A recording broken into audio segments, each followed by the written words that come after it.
But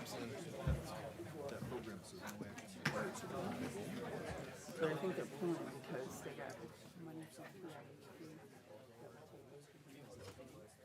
But they didn't have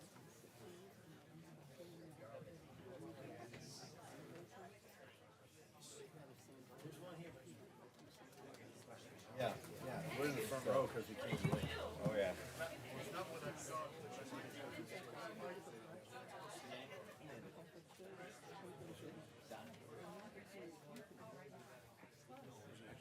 Oh, thank you.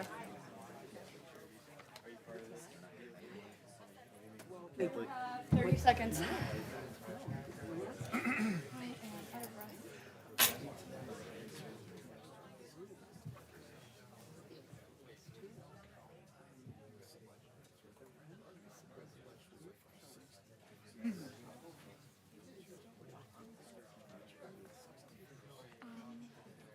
Should we get more chairs? There's more people coming. There's like no more chairs. I don't even know. You're right. You're right. No, you're right. You're right. Okay. That makes me feel better. It is 6 o'clock. I would too, and I planned it. I think that's me. Okay, we will now call this meeting to order. Roll call, please. Commissioner Hoffman. Commissioner Asper. Commissioner Heinzerling. Present. Commissioner Lamore. Present. Commissioner Wenzel.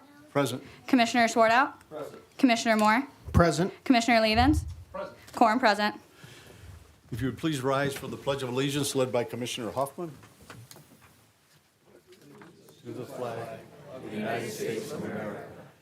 Republic for which it stands, one nation, under God, indivisible, with liberty and justice for all. And now Grace will lead us in our opening prayer. Dear Lord, we are thankful for this day that you have given us, for its blessings, its opportunities, and for its challenges. We pray for strength and guidance for each day as it comes, for each day's duties, and for each day's problems. May we be challenged to give our best always, and may we be assured of your presence with us. Amen. Amen. Could I now get an approval of the agenda, please? Second. Moved by Lamore, supported by Heinzerling. All in favor? Aye. Opposed?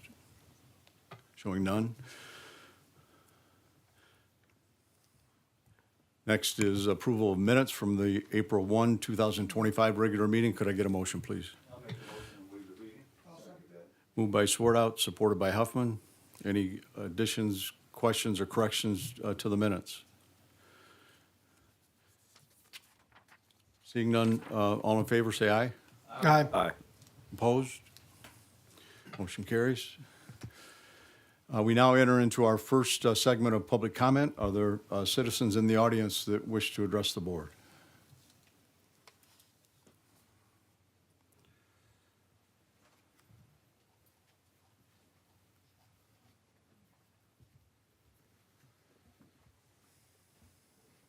Bill Lavoie, 225 Maywood, Monroe, Michigan. I just want to thank the commissioners for finally having the live stream up and running. Thank you.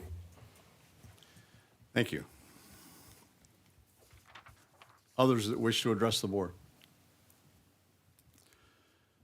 Seeing none, we'll move into resolutions, special tributes, and presentation. Item number 1 is a special tribute recognizing Dundee's varsity wrestling team, the Vikings, for a spectacular season. I will turn it over to Vice Chair Levens. Right. I read this special tribute recognizing the Dundee varsity wrestling team, the Vikings. So whereas the Vikings varsity wrestling team won their 8th consecutive D3 state team championship on Saturday, February 22nd, 2025. As of March 2025, they hold the 17th all-time state championship title. And whereas during the entire MHSAA tournament, the Vikings wrestled 7 teams, outscoring them by a combined total of 537 to 13 points. In the final, Dundee defeated Yale 74-0, and after a 72-zip win over Allegan in the finals. Dundee also defeated Agama Heights 75-6. The Vikings have 3 returning championships and a total of 14 wrestlers who qualified for the individual finals. At these finals, 8 wrestlers won the individual championship.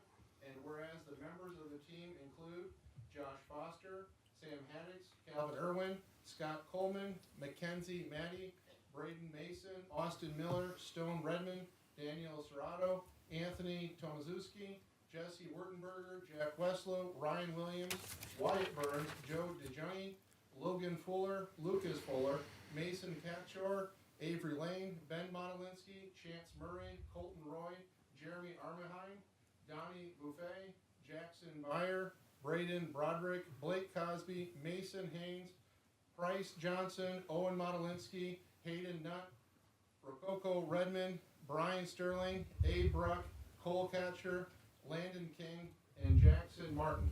And whereas special recognition is made for these student athletes who have dedicated themselves to the team's success and on the mat and in the classroom, as well as the co-head coach Nate Hall and Garrett Stevens. And whereas this victory is not just for the team members and coaches, but also for the parents, fans, and those involved in the wrestling program, as well as the entire Dundee school community. And in special tribute, therefore, this document is signed and dedicated on this April 15, 2025, in recognition and applaud for the 2024-2025 Dundee varsity wrestling team and its coaching staff for their outstanding accomplishments this season, for continuing to bring pride to the county of Monroe. Be it resolved, Commissioner Hoffman, supported by Chairman Bensel and the rest of this board.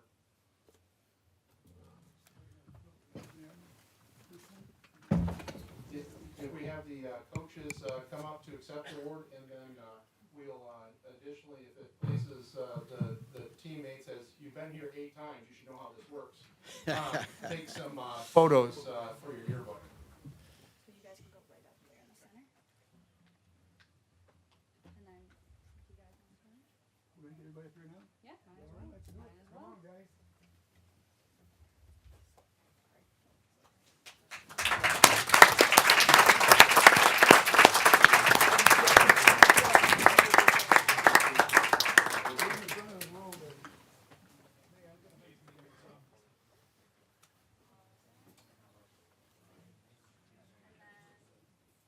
Still sure.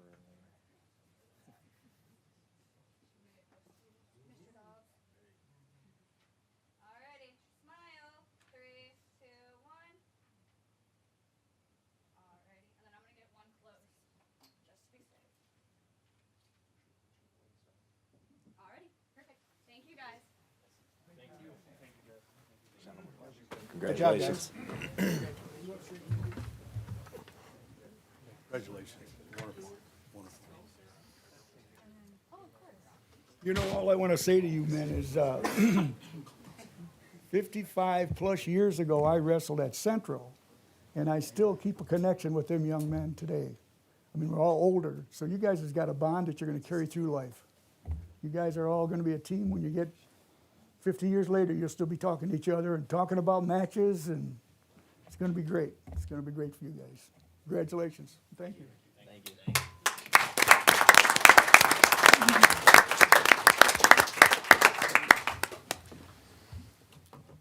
And you guys are welcome to attend the rest of our meeting, but there's probably maybe other celebrity events you have to attend this evening, places you want to be. So you're welcome to stick around, but if you have other places to be, we totally understand. Go for it. Unless you're getting civics credit points. You talked him into it. I know. Might want to make some seating for some other folks that are standing Love back them. as well. We love them.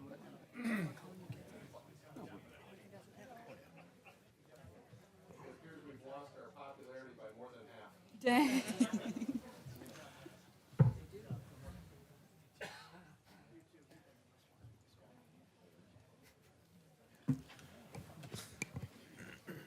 Okay, our next resolution is a resolution for proclaiming May as Motorcycle Awareness Month. I'll turn this over to Vice Chairman Levens.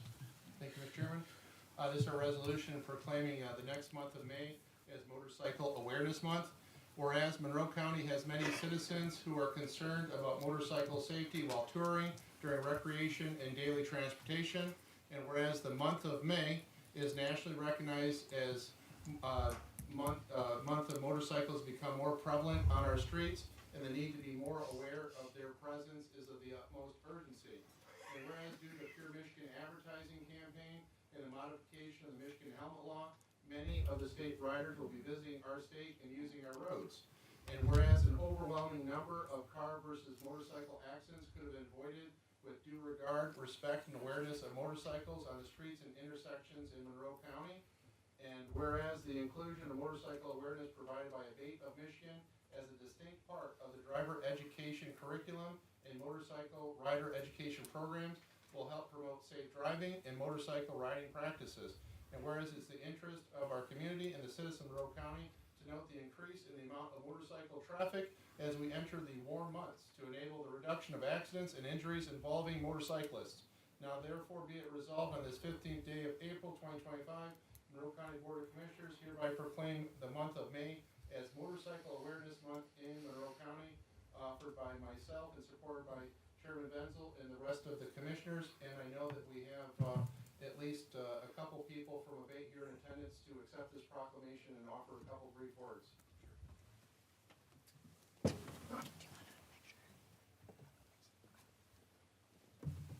Adam Sandstorm. Thank you, Commissioner. Appreciate it. And I will be brief. Pardon my throat, allergies are killing me. The biggest thing that we're working on right now, this will be our 6th year in a row, is undoing what the Republicans and the Democrats, in conjunction with our governor, did to motorcyclists under SB 1 when they modified auto insurance in the state of Michigan.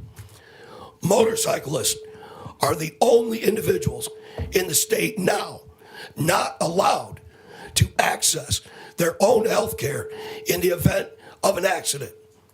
We are bound by the law that whatever level of coverage the offending driver has on their insurance is all we're entitled to. That's it. We can't even access our own motorcycle insurance coverage. That was written into the law.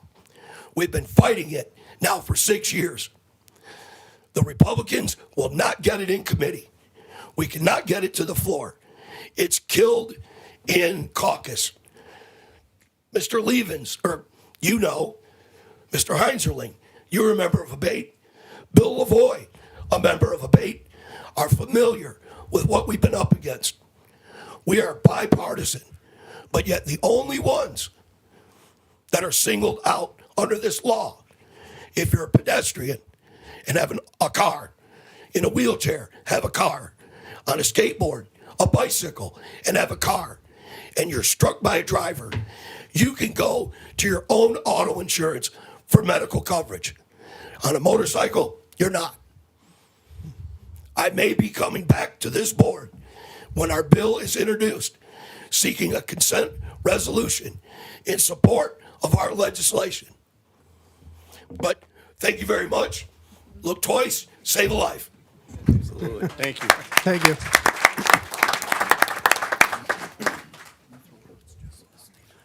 Our next resolution is a resolution recognizing the MCOP for 60 years of service in Monroe County.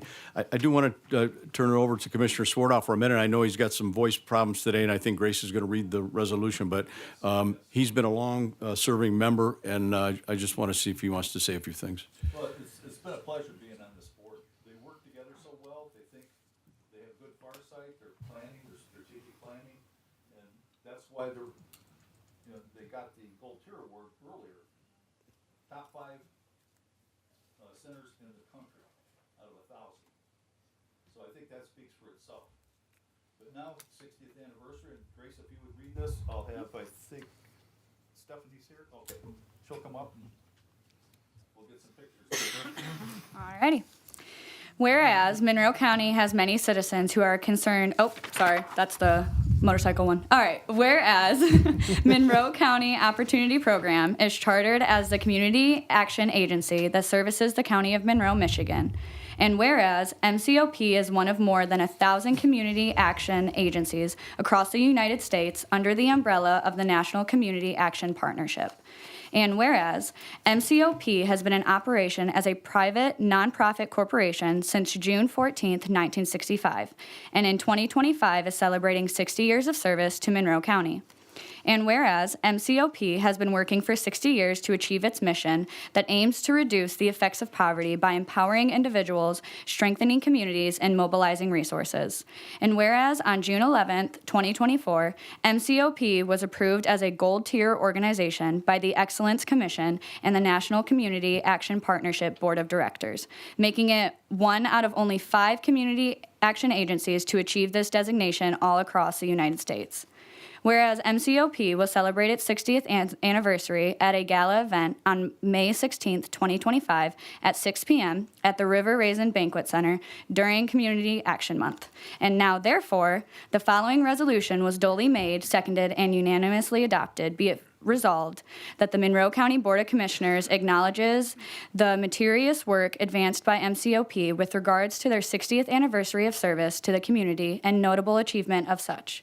And be it further resolved that the Monroe County Board of Commissioners supports and appreciates MCOP, its staff, board, and volunteers for their dedicated service to the County of Monroe and citizens who reside in it.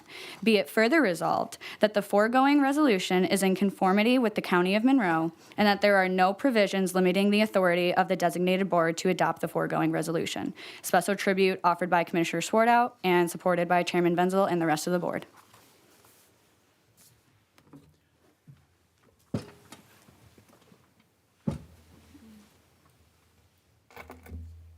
Are we going to do pictures? Yeah, okay.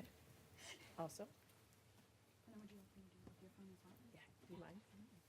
Do you guys want to go in the middle so the board can stand behind? Say a couple things. Or do you want to say a few things first? I will do whatever you want. We can wait.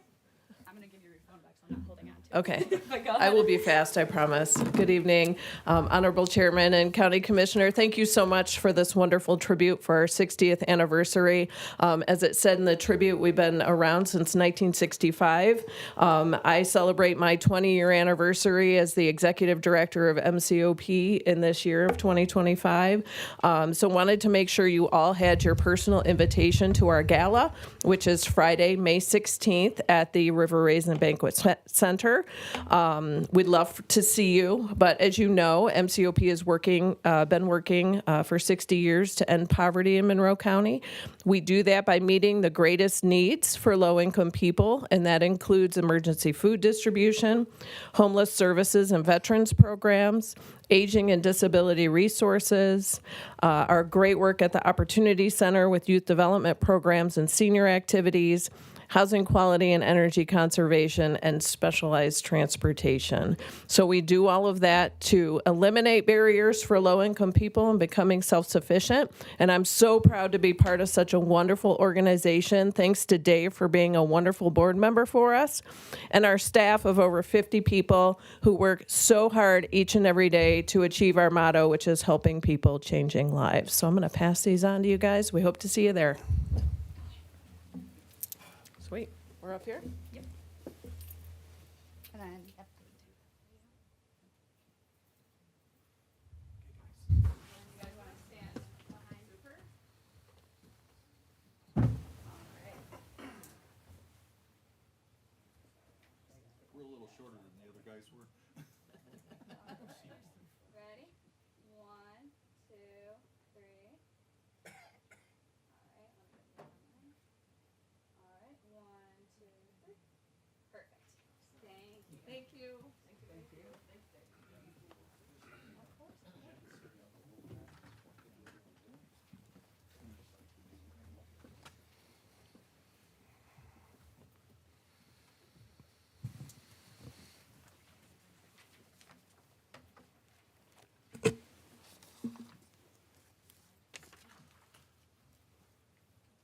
Our next item is the presentation of 2024 Monroe County Central Dispatch Annual Report by Central Dispatch Director Donna Cootie.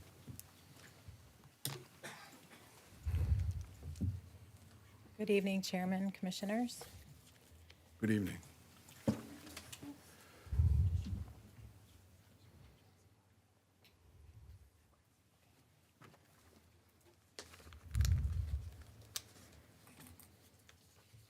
Okay, I believe you all have a copy of the PowerPoint. I'm just going to give an overview. You also should have the complete annual report. I wanted to start first by saying this week is the week we recognize our dispatchers. It's the National Public Safety Telecommunicators Week. And I wanted to take a moment to thank our 911 dispatchers here in Monroe for all the hard work that they do. So I will start off with highlighting. Where am I pointing? Point this way. No.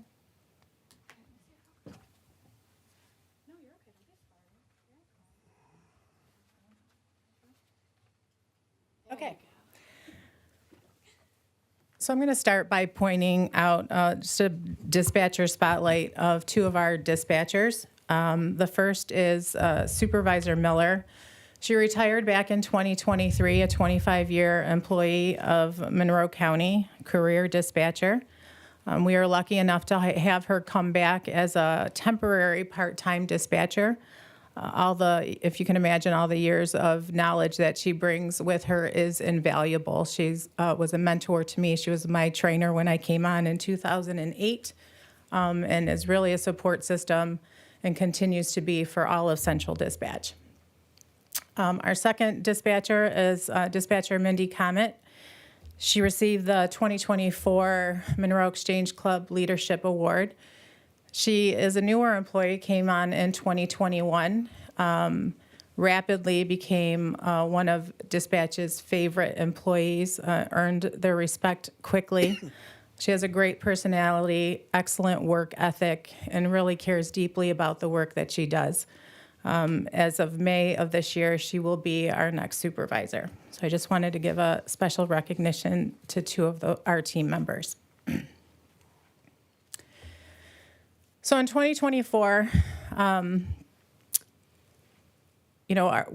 we're funded through the surcharge currently, and we receive two types of collection. One is through the local 911 surcharge, and then we also receive state 911 revenues. Just about $3,669,000 was received in 2024 from the local revenues, and $328,000 from the state 911 revenues. Those revenues help support our staffing. The majority of our costs are for our dispatchers. They support and fund our dispatchers. We currently have 16 budgeted dispatcher positions and 6 supervisor positions. Both supervisors and dispatchers run 12-hour shifts, either 6 a.m. to 6 p.m. or 7 a.m. to 7 p.m. They are all on rotating on-call schedules. Our supervisors are on call for a month at a time. Obviously, when they're not working, they are on call. And our dispatchers rotate on a biweekly rotating on-call schedule, and it depends on how many are on their team on what that rotation is. Obviously, 24/7, 365 days a year, like other public safety agencies. They are both call taker and dispatcher. They do have a requirement to have 24 biannual continuing education credits that's required through the state. And they also receive 12 annual continuing education credits through their medical training. We have recently added a fire protocol, and there will also be continuing education credits for that.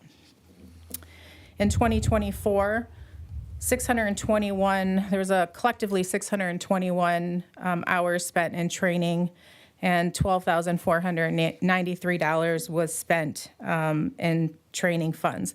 Those training funds are separate from 911 surcharge funds. Those are obtained through an application that we submit every year. Those funds have to be expended. If they are not expended, they are returned to the state. The surcharge funds and the training help us serve our community. As you can see from the wheel, we touch base with a lot of agencies within the county, some more frequently than others, and we work with them all in some capacity.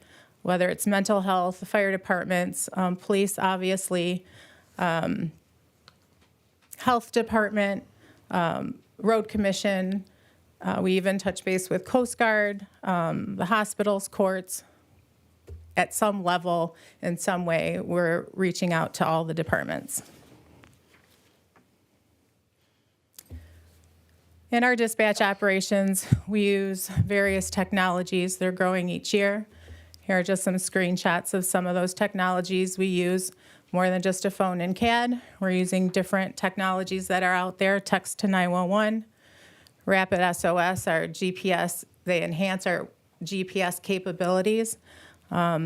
Priority dispatch, which is our medical protocol and will be our fire protocol. What 3 words? You can Google any of these. It'll give you more information on what they do. It is quite pretty amazing, the technology that's out there and what they do. In 2024, this is a list of our most currently used technology. In 2024, we did enter into an agreement to upgrade our radio consoles, adding additional positions. Our call processing equipment was also end of life. It needed a server upgrade, equipment upgrade. And with that, we added some additional positions, some basically call status lighting. Lets us know what the other dispatchers are doing, what type of call they are on in the room. Our Mevo phones, which are backup 911 phones that are provided through our 911 vendor, currently at no cost to us. Those were upgraded and replaced by the phone vendor. And then we've also added the license plate reader flock system through the sheriff's office, which is used by other public safety agencies in the county as well.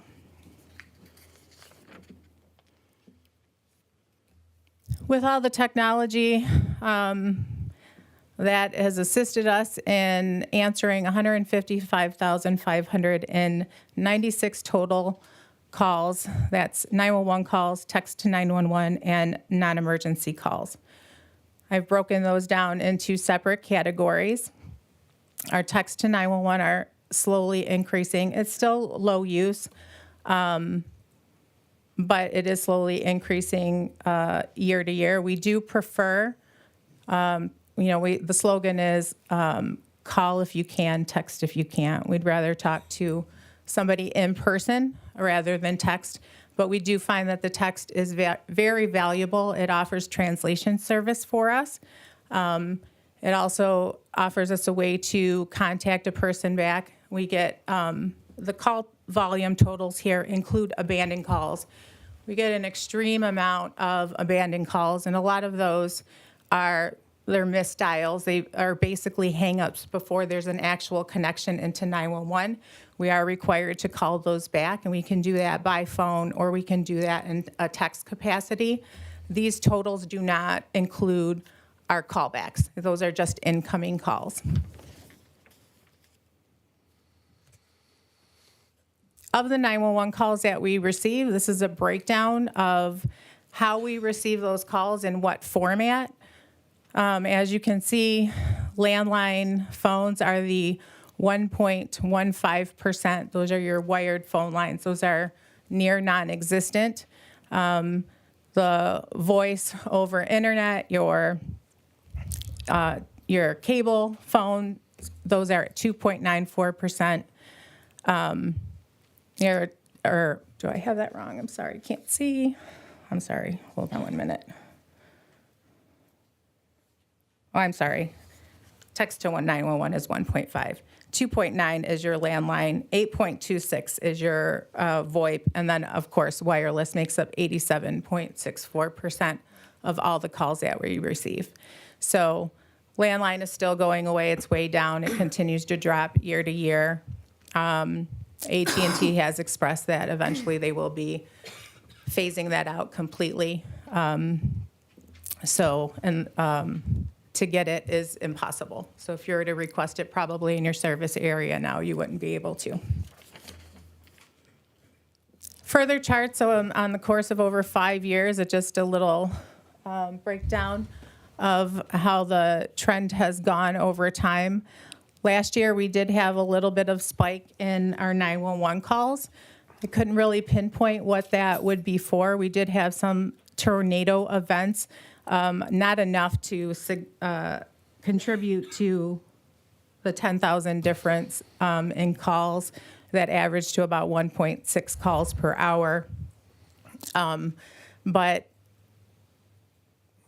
as you can see for the previous years, they're pretty much on point on a similar line. We always do tend to get more admin calls than we do 911 calls. And again, these are just incoming, not outcoming. As you can see from for text to 911, there's been a significant increase over the past 5 years.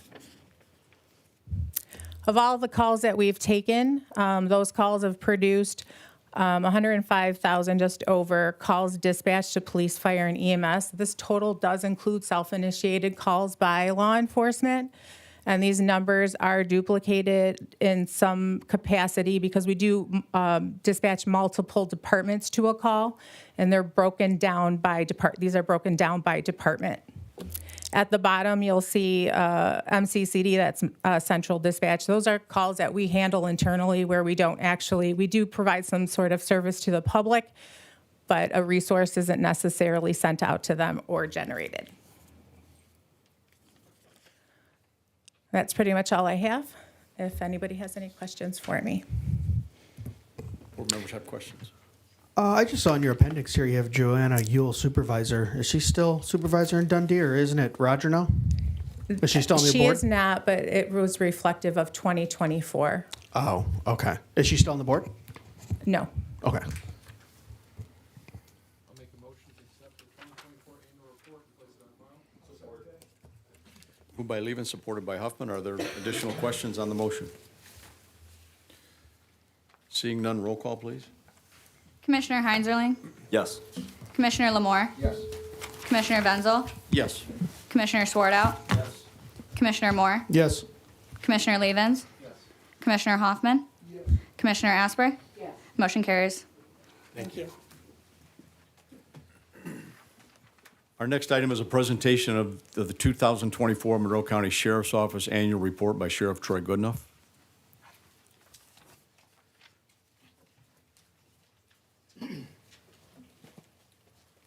Good evening, Mr. Chairman, Commissioners. Thank you for the opportunity to present the Sheriff's Office Annual Report. This is my fourth time being in front of you. You all have a copy of the full report, and at the end of my presentation this evening, the full report will be uploaded to the County of Monroe, particularly the Sheriff's Office website. It will be made available to the public. I hope our annual report demonstrates the hard work, dedication of the women and men of the Monroe County Sheriff's Office as we serve the citizens of Monroe County. As noted throughout the report, 2024 was a great year for the Sheriff's Office. Throughout the entire year, much was accomplished. I'll start out by telling you the Sheriff's Office handled over 41,000 calls for service in 2024. If you look back at the many years of historical data, you'll see that it's on a rise. We continue to aggressively hire, recruit, retain valued, hardworking employees who are dedicated to the citizens of Monroe County and carrying out the goals and objectives of the Sheriff's Office. We hired 15 deputies and 13 corrections officers in 2024. We created a recruitment video that is played at the Phoenix Theater that is, according to their statistics, viewed by over 250,000 people. I can tell you firsthand we have hired and received applicants as a result of that investment. We continue to maintain an aggressive training program. Why am I so concerned about training? With proper training and techniques, it can reduce our liability and shield us from problems down the road, but more importantly, create our professional organization that delivers services to the public. Some of the topics that we covered in our training curriculum was animal cruelty, women in law enforcement, corrections academy, tactical horsemanship for our mounted division, the Freedom of Information Act training, DEA social media investigations, advanced school resource training, but more importantly is de-escalation for all of our officers.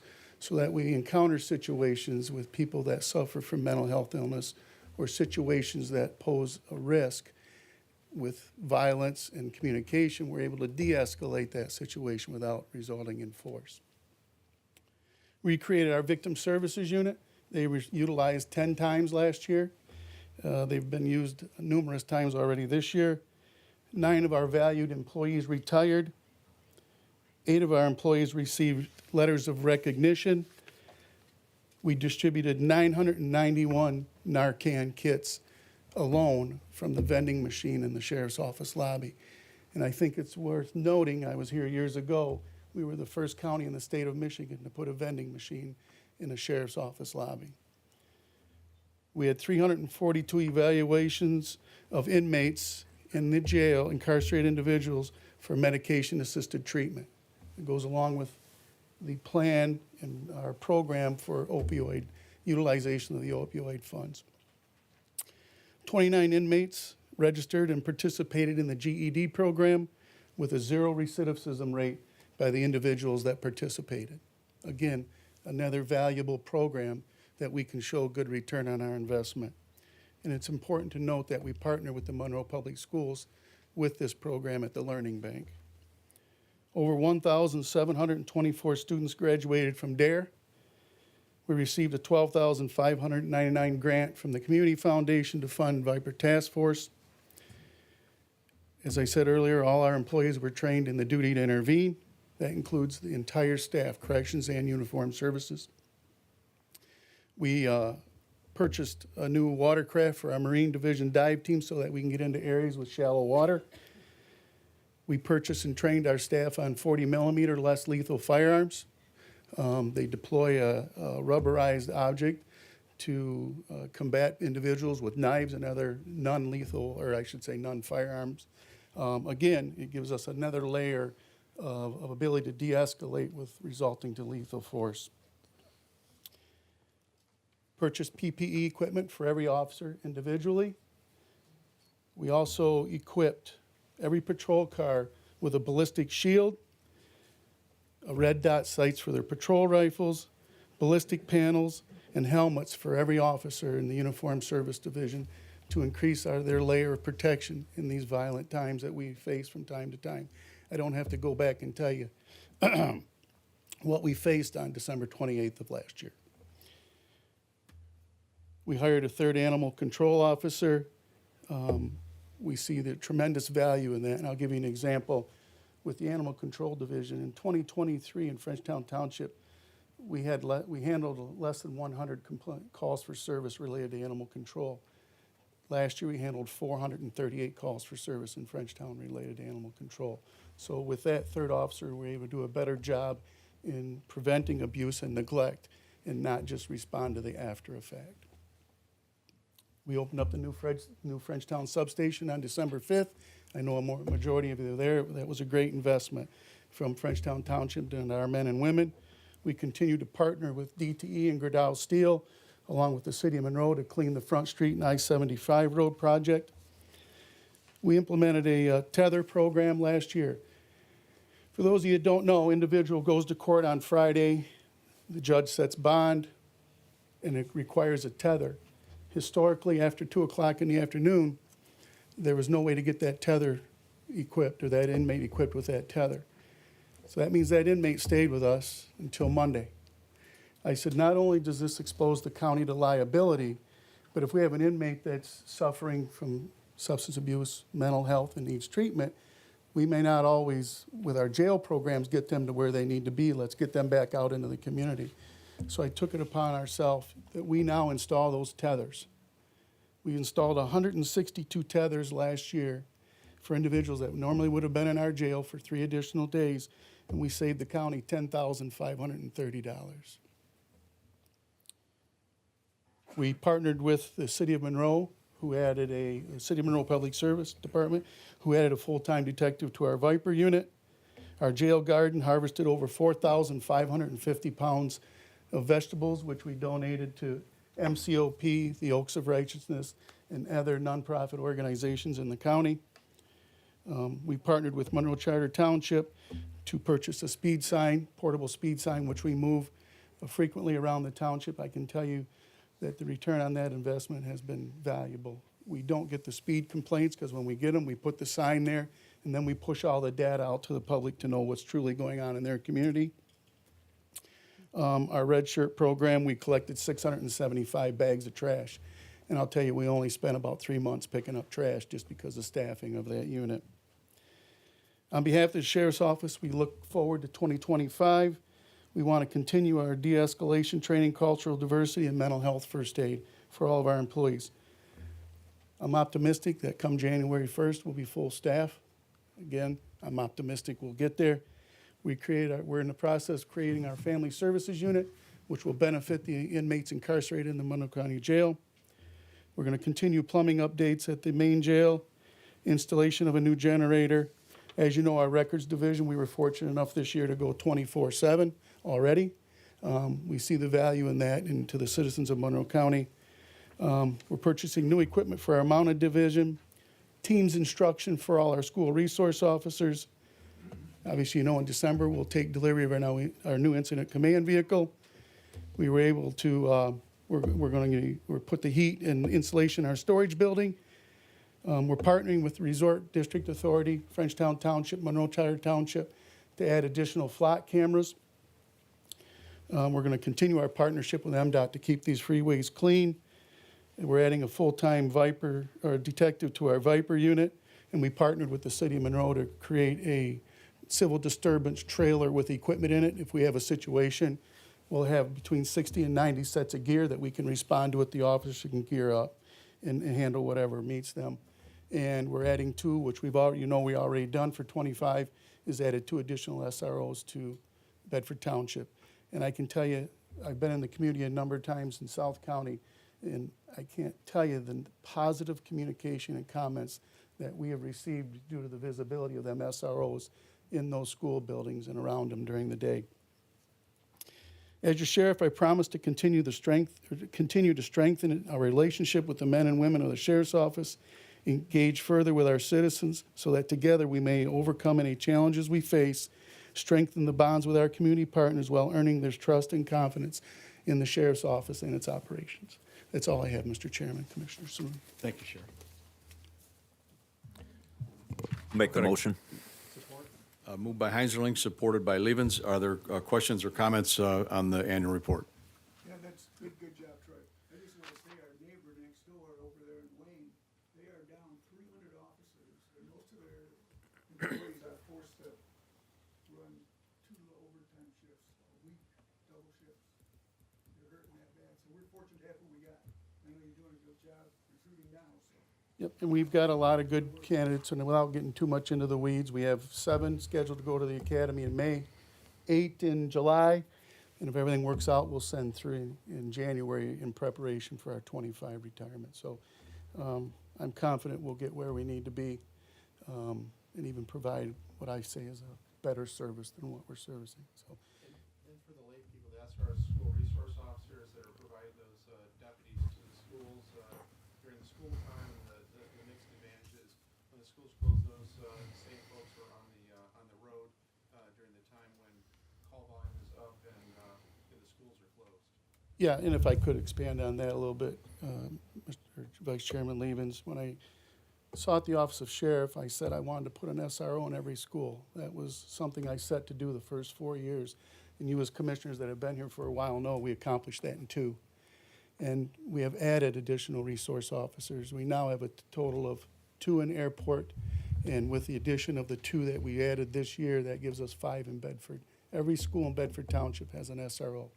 Now, to go along with that a little bit, the elementary schools don't stay in them schools. They're there for when the children arrive, they're there for lunch, and then they're at dismissal.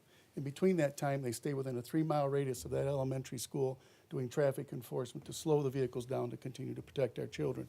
And yes, Mr. Levens, when the school is out or there's snow days or training days, they then report to the road to bolster that enforcement capabilities. And we value that partnership. Just a quick Moore. comment and question, excuse me. First of all, thank you very much, Sheriff. I really do appreciate even when you came into office, how you said you were going to police being visible. I think that's so effective in a community, of being visible to the community, being out there policing, doing those things. And obviously we see it in your results. And truly is something that's very noble. Ministers of peace, protecting the righteous and bring justice to the evildoer. So I appreciate what you do. One quick question here. I'm looking at the average daily population over the last 10 years, and I see a lot of red there where you exceed capacity. Is that an issue that you're kind of monitoring and looking to the future of, looks like there's some years there where we had more inmates than we had beds. That's absolutely correct. Okay. And I'm sure you have a document that may have been shared with you to address that issue. You'll see there's peaks and valleys, right? Mm-hmm. And like I tell everybody, we saw valleys when the courts in the state of Michigan, and I know Mr. Levens probably knows this better than anybody, when they brought up bond reform, right?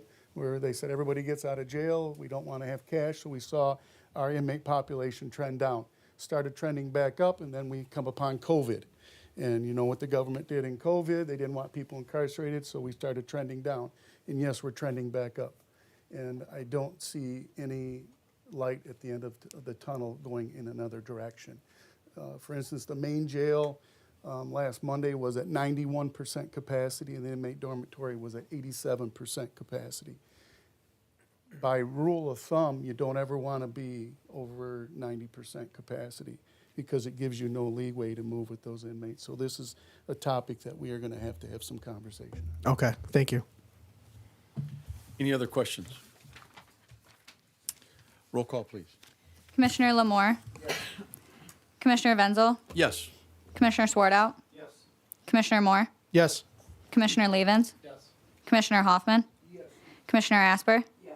Commissioner Heinzerling? Yes. Motion carries. Thank you. Thank you, Sheriff. We'll now move into finance matters. Item number 1, payment of the 4/16/25 accounts payable current claims report in the amount of $1,301,864.42. Sue. Good evening. On page number 1, vendor number 20877, BizStream. That's the monthly software licensing for the youth center and juvenile software. Vendor number 60009, Family Counseling Service.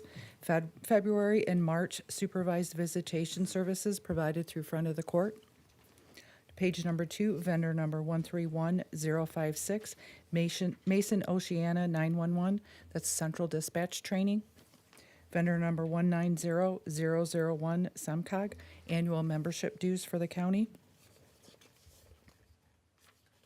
And on page number 5, vendor number 903011, Kennedy Industries. It's a drain project cost paid through the Drain Commission, and that's the end of my list. I think I'll ask for a motion now, and then moved by Huffman, supported by Lamore. Now, are there questions on the motion? Seeing none, roll call, please. Chairman Wenzel? Yes. Commissioner Swartout? Yes. Commissioner Moore? Yes. Commissioner Levens? Yes. Commissioner Hoffman? Yes. Commissioner Asper? Yes. Commissioner Heinzerling? Yes. Commissioner Lamore? Yes. Motion carries. Thank you. Thank you. Item number 2 is a letter dated April 10, 2025 from Mr. Michael Bosanic, Administrator Chief Financial Officer, submitting a letter of intent with Erie Township for an infrastructure project deploying American Rescue Plan Act funds to promote economic development in Erie Township. Could I get a motion, please? Moved by Swartout, supported by Levens. Now, are there questions on this motion, or comments, or concerns? Hearing none, roll call, please. Commissioner Swartout? Yes. Commissioner Moore? Yes. Commissioner Levens? Yes. Commissioner Hoffman? Yes. Commissioner Asper? Yes. Commissioner Heinzerling? Yes. Commissioner Lamore? Yes. Commissioner Wenzel? Yes. Motion carries. Now we'll move into consent agenda. Item 1, approval of non-claims. Could I get a motion, please? Support. Moved by Lamore, supported by Levens. Are there questions on this item? Roll call, please. Commissioner Moore? Yes. Commissioner Levens? Yes. Commissioner Hoffman? Yes. Commissioner Asper? Commissioner Heinzerling? Yes. Commissioner Lamore? Yes. Commissioner Wenzel? Yes. Commissioner Swartout? Yes. Motion carries. Under Communications, item 1, letter dated April 10, 2025, from Mrs. Mary Gantos, Managing Attorney, Monroe County Indigent Defense, submitting the fiscal year 2026 Michigan Indigent Defense Commission grant application, including compliance plan and cost analysis in the amount of $3,663,943.66. The county's local cost share match is $217,053.37, providing a total program cost of $3,880,997.03. The county match is included in the 2025 budget for the period October 1 through December 31, 2025. The balance of the state fiscal year match, January 1 through September 30, 2026, will be included in the 2026 budget.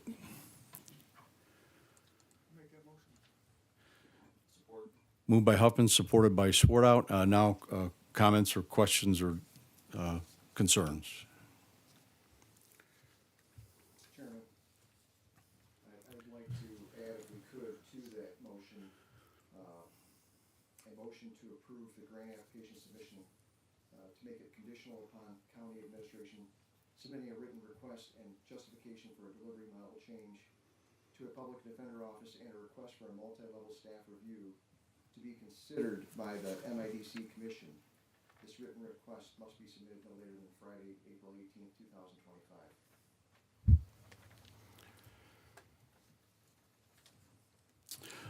2025. Those who made the motion, are you willing to adjust the motion? Who supported? Commissioner Swartout, do you support this? Can we have that done by then? I didn't hear you. I said, can that actually be done by then? I'll Because you said it was just a few days from now. Correct. This Friday. This is just the request, so it isn't, actually, some of these deadlines have recently come to our attention, being and so candidly, I was gonna mention this, the appropriate time on further board action, that the feasibility request, that we, had, discussed in the operations committee, be, tabled, for lack of a better term, because, this, new development would, render it unnecessary. And this comes on the heel, and I keep forgetting the director's name from MIDC. Nicole Walters. Pardon? Nicole Walters. Nicole Walters, who sent an email that was forwarded by our clerk to all of our attention, indicating that a feasibility study is not how you start out. It's how you end up after you've made this request. So the request is just the simple ask that, hey, we're looking at a different direction, and we want to formally bring it to your attention. So it isn't, more than I understand, than a simple addition to our grant due diligence with the ask, as Christian Moore put it into, indicating that we were requesting for delivery model change to the Defender's Office. No, I'm fine with that. Okay. Are there additional concerns? Yes, Commissioner Asper. Yes, I know probably 8 years ago when I first got on this board, I looked into public defender, and then I reviewed it again, and it just seems like the entire U.S. is having funding problems with public defenders, both at the state and the national level. There just isn't the money for it. The other thing is I think it would be a lot more expensive than what we have now, because we would have to have the offices. There's just so many other things. And I did check out the amount, at typical places for public defenders that are similar to our area, and it was a good $20,000 more than was mentioned at the operations committee.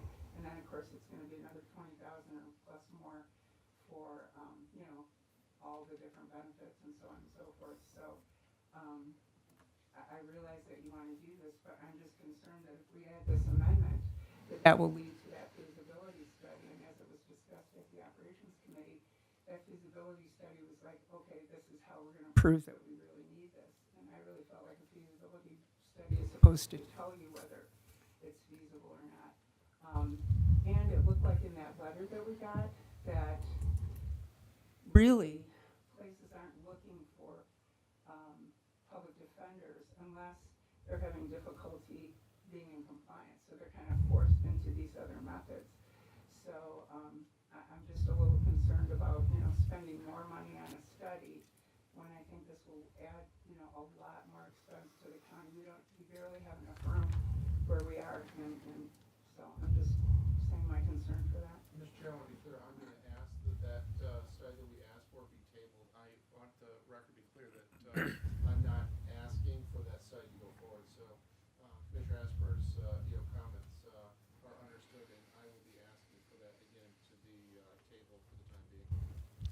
Mr. Chairman, really the only issue I have here is that amendment to the motion is assuming that everyone is in support of the public defender's office. That is a huge issue that every commissioner should have the right to debate on and then go back to their constituents and talk to them about that. And by saying, hey, you need to approve this money for this program, but also we're going to attach this issue to it to where we're saying we all agree when we haven't even discussed it as a board fully, I would have to be a no vote on that. And it's combining two separate things together, and I don't really like doing that. That's one of the reasons why tonight I also asked that we could go through separately the consent agenda and look at each one. I really don't want to become Washington, D.C., where we bundle 15 horrible things together with 2 good things, and then if you don't vote for it, shame on you. So that would be my only concern with that amendment. I don't mind having the discussion about public defender's office, but I would like to have that separately where we can all have a vote on that and not attaching it to revenue for the indigent defense. Additional comments or questions or concerns? I got one thing Yes. to say. I think it's gonna make us more honest. We're gonna be able to see where that money's going. Right now, we got firms out there that's running wild. We got one we're investigating now that's $600,000. That's a lot of tax money that's paying on possibly one case where if we get it public, like we're looking at, it's gonna, I mean, that's my put. I think it's gonna make us I agree with you. I just think we should have that separately. transparent too. Yeah. Okay. Commissioner Swartout. My understanding going forward, to go to a public defender, it has to be cost justified also. So there's some safeguards that are in there. This is just, in my mind, this is just a first step. We have to ask before we can look into it. Okay. Roll call, please. Commissioner Levens? Yes. Commissioner Huff? Point of order. We need to vote on the amendment first, and then we vote on this, because you just added, you were supporting an amendment toward it. Was there a second for that amendment or The not? maker and the, support agreed to the amendment, so there's no vote necessary. Okay, so you have added the amendment onto it? Okay, thank you. Okay. Commissioner Hoffman? Yes. Commissioner Asper? Commissioner Heinzerling? Yes. Commissioner Lamore? Yes. Commissioner Wenzel? Yes. Commissioner Swartout? Yes. Commissioner Moore? No. Motion carries.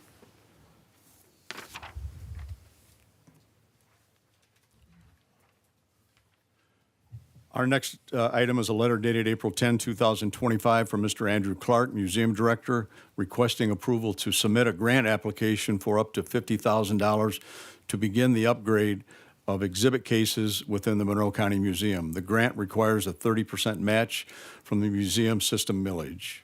Could I get a motion, please? Moved by Hoffman, supported by Lamore. Are there questions on this motion? Comments, concerns? Seeing none, roll call, please. Commissioner Hoffman? Yes. Commissioner Asper? Yes.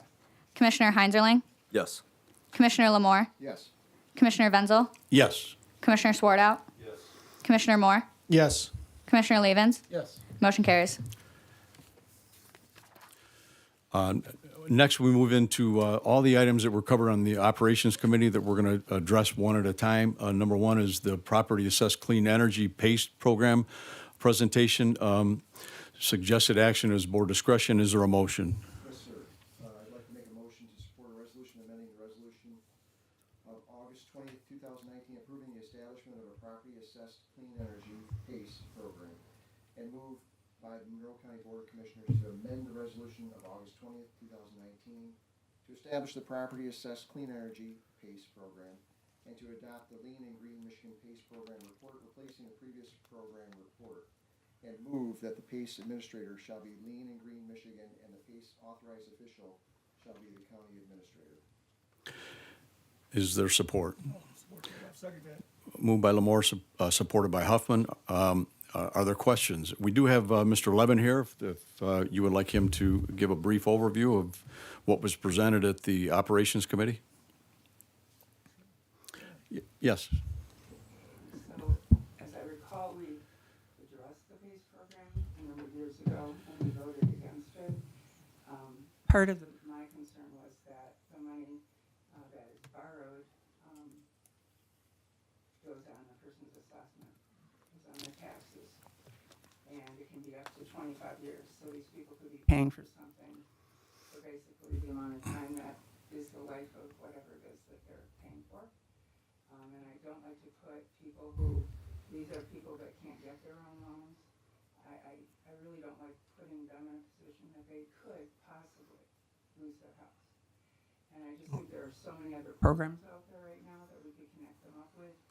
We just have a lot less cost for electricity and so forth with our new, bulbs and all this other stuff. But I just think that there are some other programs that we could help people use without putting something on their assessment and on their taxes that could cause other problems later. Additional comments? Yes, Commissioner Swartout. Well, my understanding on our agenda was this, there was no action needed tonight. Whether or not there was action listed or not, it doesn't matter. I mean, the board can do what they want when we get to the full meeting. Yeah, I would just say we should probably be concerned as well too, because what you're doing is you're taking a lump of money, you're borrowing against it, you're putting it on the tax roll, then making the county the first lien. And I don't know if we really want to get into the repossession business any more than we are for tax liens. I don't know, maybe you can talk to our treasurer about that. When the gentleman was here at the Operations Committee, you do have people that default. You talk to some commercial lenders. They don't necessarily like it if you're putting that loan above theirs and the lien placement on the deed. I think that's why we didn't want to do it in 2019. And I'm just wondering, since most of us were on that board then, what has changed for those who are in support of this?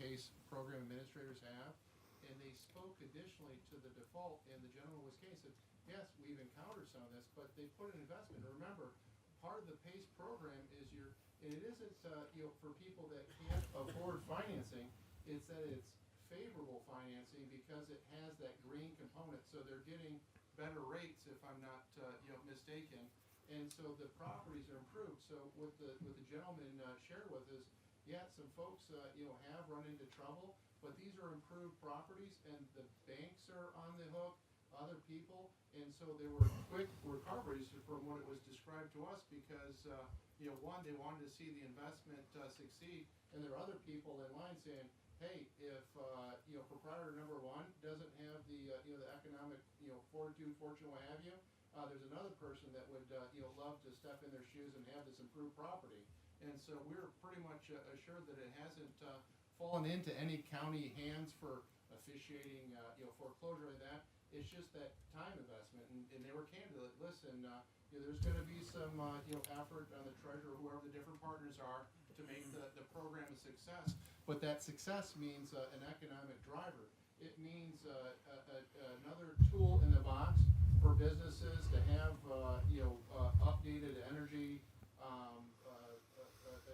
to their business for a favorable rate. So it's a win-win, and it doesn't cost the county anything to implement it other than maybe some time resources on down the road, and it could potentially be an economic driver. And I know that we had, Commissioner Moore, the Y that was looking at this, but because it was a governmental entity, they unfortunately didn't fit the metrics to qualify.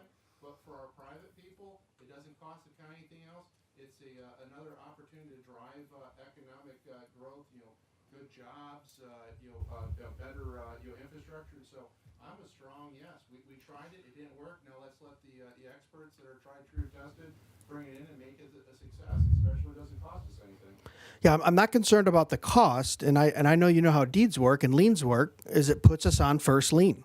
We become the collector of that debt as a tax. So we jump above any bank, any equity line of credit, and I don't want to be in the business of foreclosing on businesses that can't pay a loan. And I'll tell you what, most lenders don't want to be in the business of getting jumped on the deed to first lien. So I would just say be wary of that. Now we gotta call the expert. Okay. Yes, sure. Yeah. So first of all, hi, thanks a lot for allowing us to be here. This is super healthy. This discussion happens at every single county commission or in a few cases, city councils and township meetings.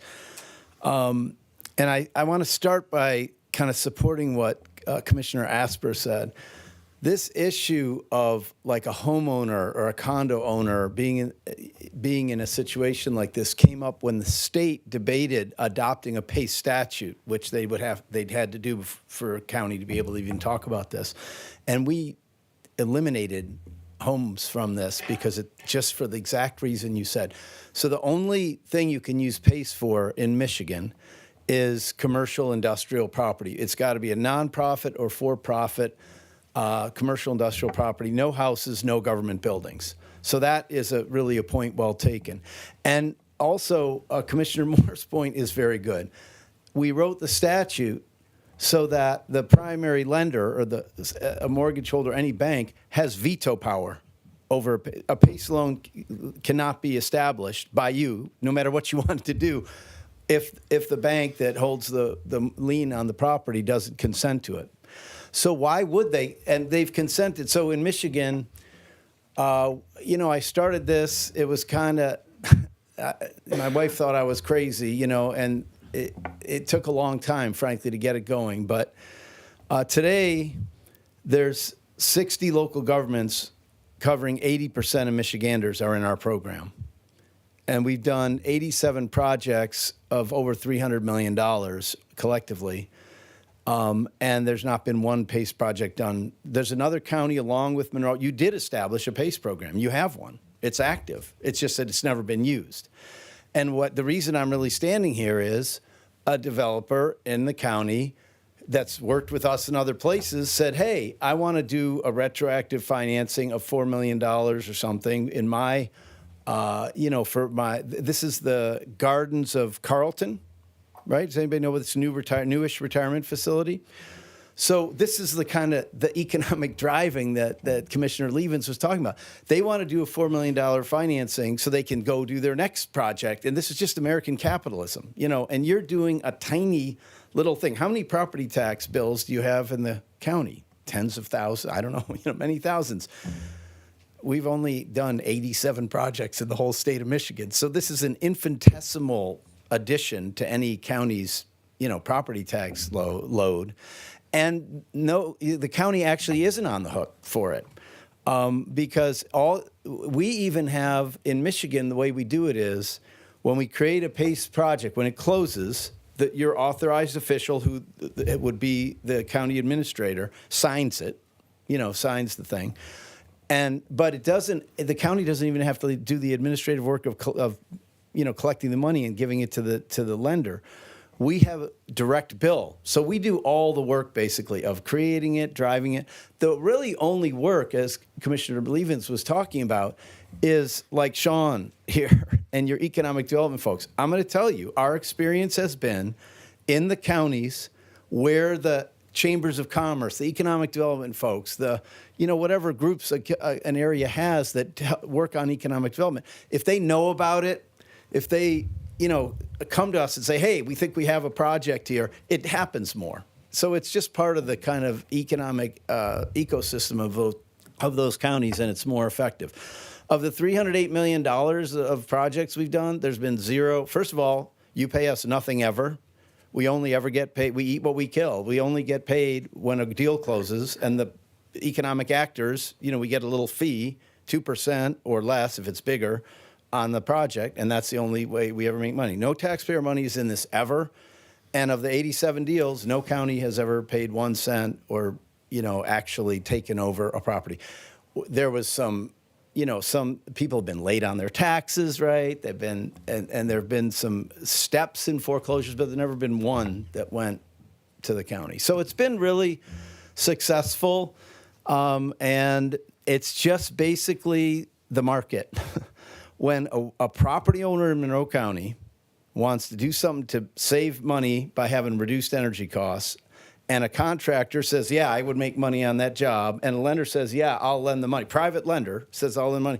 A deal happens. If that doesn't happen, nothing happens, and it never costs the taxpayers anything anyway. Yes, sir. That's a particular question that I have. If you say it qualifies for energy things, are you going to the Department of Energy to get the money available for different upgrades like that? Yeah, Coordinate that with all the people that you work with.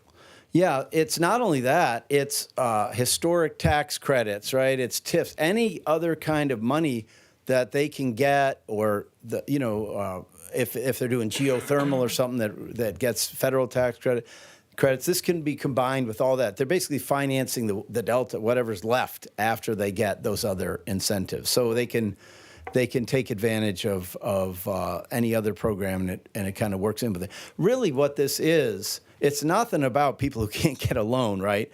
This is people who are like, the most expensive money is equity, right? What they have to get from themselves or investors. The next most is mezzanine debt, and then they're scrabbling for all that stuff to fill it in, right? Or get a bank loan. But this is just way cheaper. The PACE lenders, it's just a market, right? They charge the 10-year T-note plus X. We run an open market, so a property owner can use any lender they want, and they compete. And so it's a favorable, as Commissioner Levens was saying, it's just favorable financing to help people do the deals that they want to do, whether it's a retrofit or a gut rehab or a new construction. To do new construction, they have to do above code. So what this retirement community, they did above code on LED lights or insulation or, right, whatever it was, a white roof, I don't know what they did, but they have to have an ASHRAE level 2 audit is what we require to prove the energy savings. And that's all part of the deal. Yes? A big part of that component, all those grants that they can apply for and get, they can take to the bank to help finance at a cheaper rate. I mean, The one you're talking about up there, are they getting any HUD money, $25,000 per apartment, for example? I have no idea. I don't know. I will tell you, though, that we are approved for HUD properties. We were the third state. We were the very first state to close a USDA-financed. That was in Montcalm County, in Greenville. So we're all over the state. There's 83 counties in this state, and the vast majority of the counties that are in our state are rural or up north, Antrim County, all over the state, 3 in the UP. And generally, this is just totally not political. It's just a pro-business play, and for nonprofits, actually. There's a big church that did it recently in Ottawa. Ottawa County's first PACE project was a big church that took over some warehouse, and so they repurposed it, and they did all this energy efficient stuff. And they got some of the money they needed through this. Just practical. And so, Mr. Levin, do you foresee a good partnership with the Monroe County Business Alliance? I do. I mean, we've been, we met with them, and we're excited to work with them. Really, you kind of get out what you put into it, is my experience. And so it's diverse. It's weird. Wayne County is by far the biggest. So that's like the big city, right? And they've done in some suburbs. But Grand Traverse County is huge in this. Ingham County, you've seen projects in Antrim and Montcalm and all kinds. So, I do think it could be really big here, but it's up, we do the projects that people want to do. Additional questions? Yes. I guess my concern is, when we had the first presentation, we saw all these buildings that were done over. I asked a question then about Department of Energy grants and stuff. The answer was, I don't know. I just got another I don't know answer. Are they getting HUD money for this? I would think that these developments, you guys would know what you're getting from where.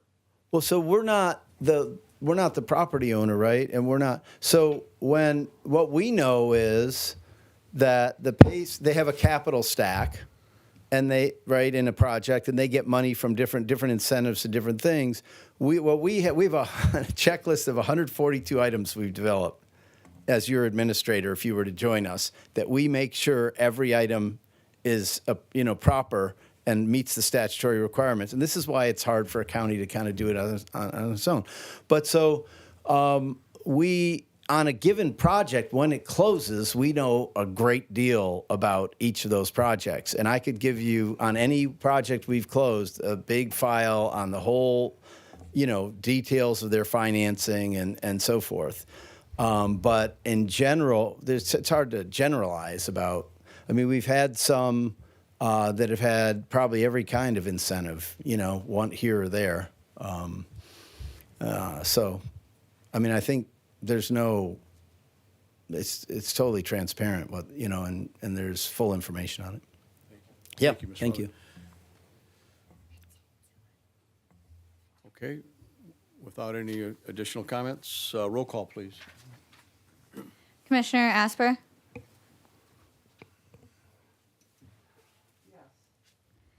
Commissioner Heinzerling?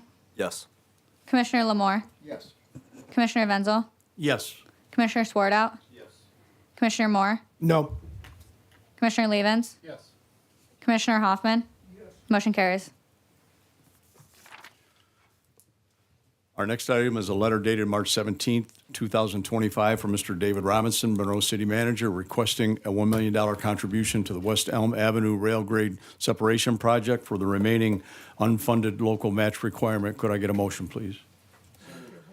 Moved by Huff and supported by Lamore. Now we'll let Mr. Robinson address the board. Honorable Chair, honorable commissioners, it's my pleasure to be able to appear in front of you again. I believe that I got some good feedback from many of you after the presentation on Thursday, and I brought today a quick PowerPoint to kind of just give more facts as more facts were asked. And so you understand, this is a railroad project because in our city and in our surrounding areas, we have 3 Class I railroads that traverse through our city. They carry 8 to 13 trains per day each. So what that says in our east-west thoroughfares, those thoroughfares are blocked every day at some point, each one of them, 8 to 13 times per day, which creates serious significant delays due to the stopped trains and the uncertainty of travel times. It's also a challenge and hampers emergency response.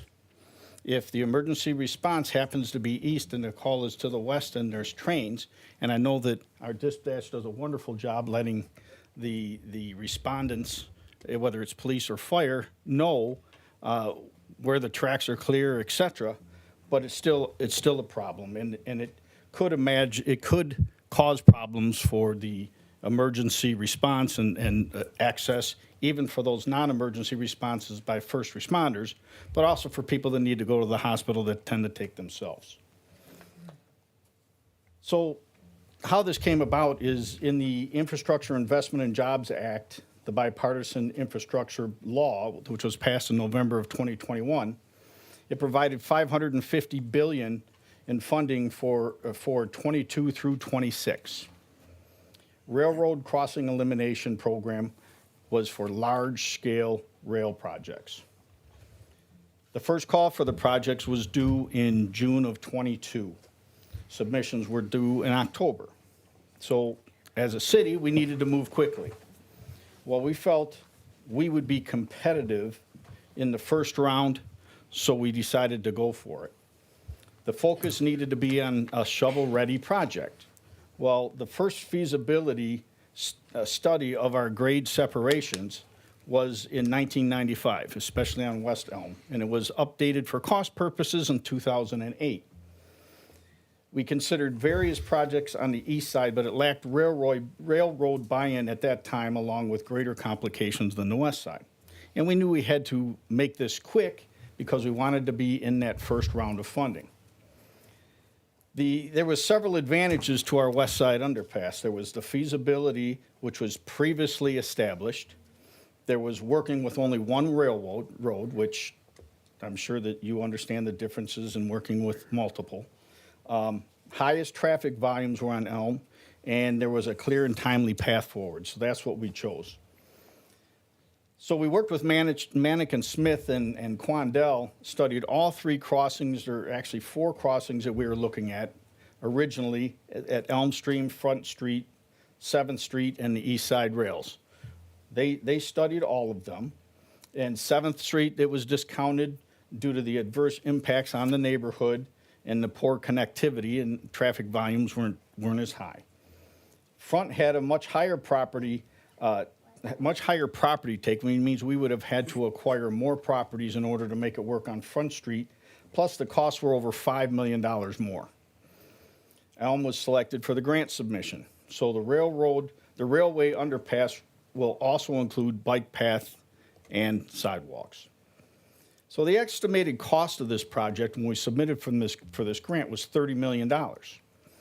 So we were extremely lucky that in June of 2023, we were notified from the Federal Rail Authority that we were actually a recipient of this grant, and we received almost $24 million from the federal government to assist with this $30 million project.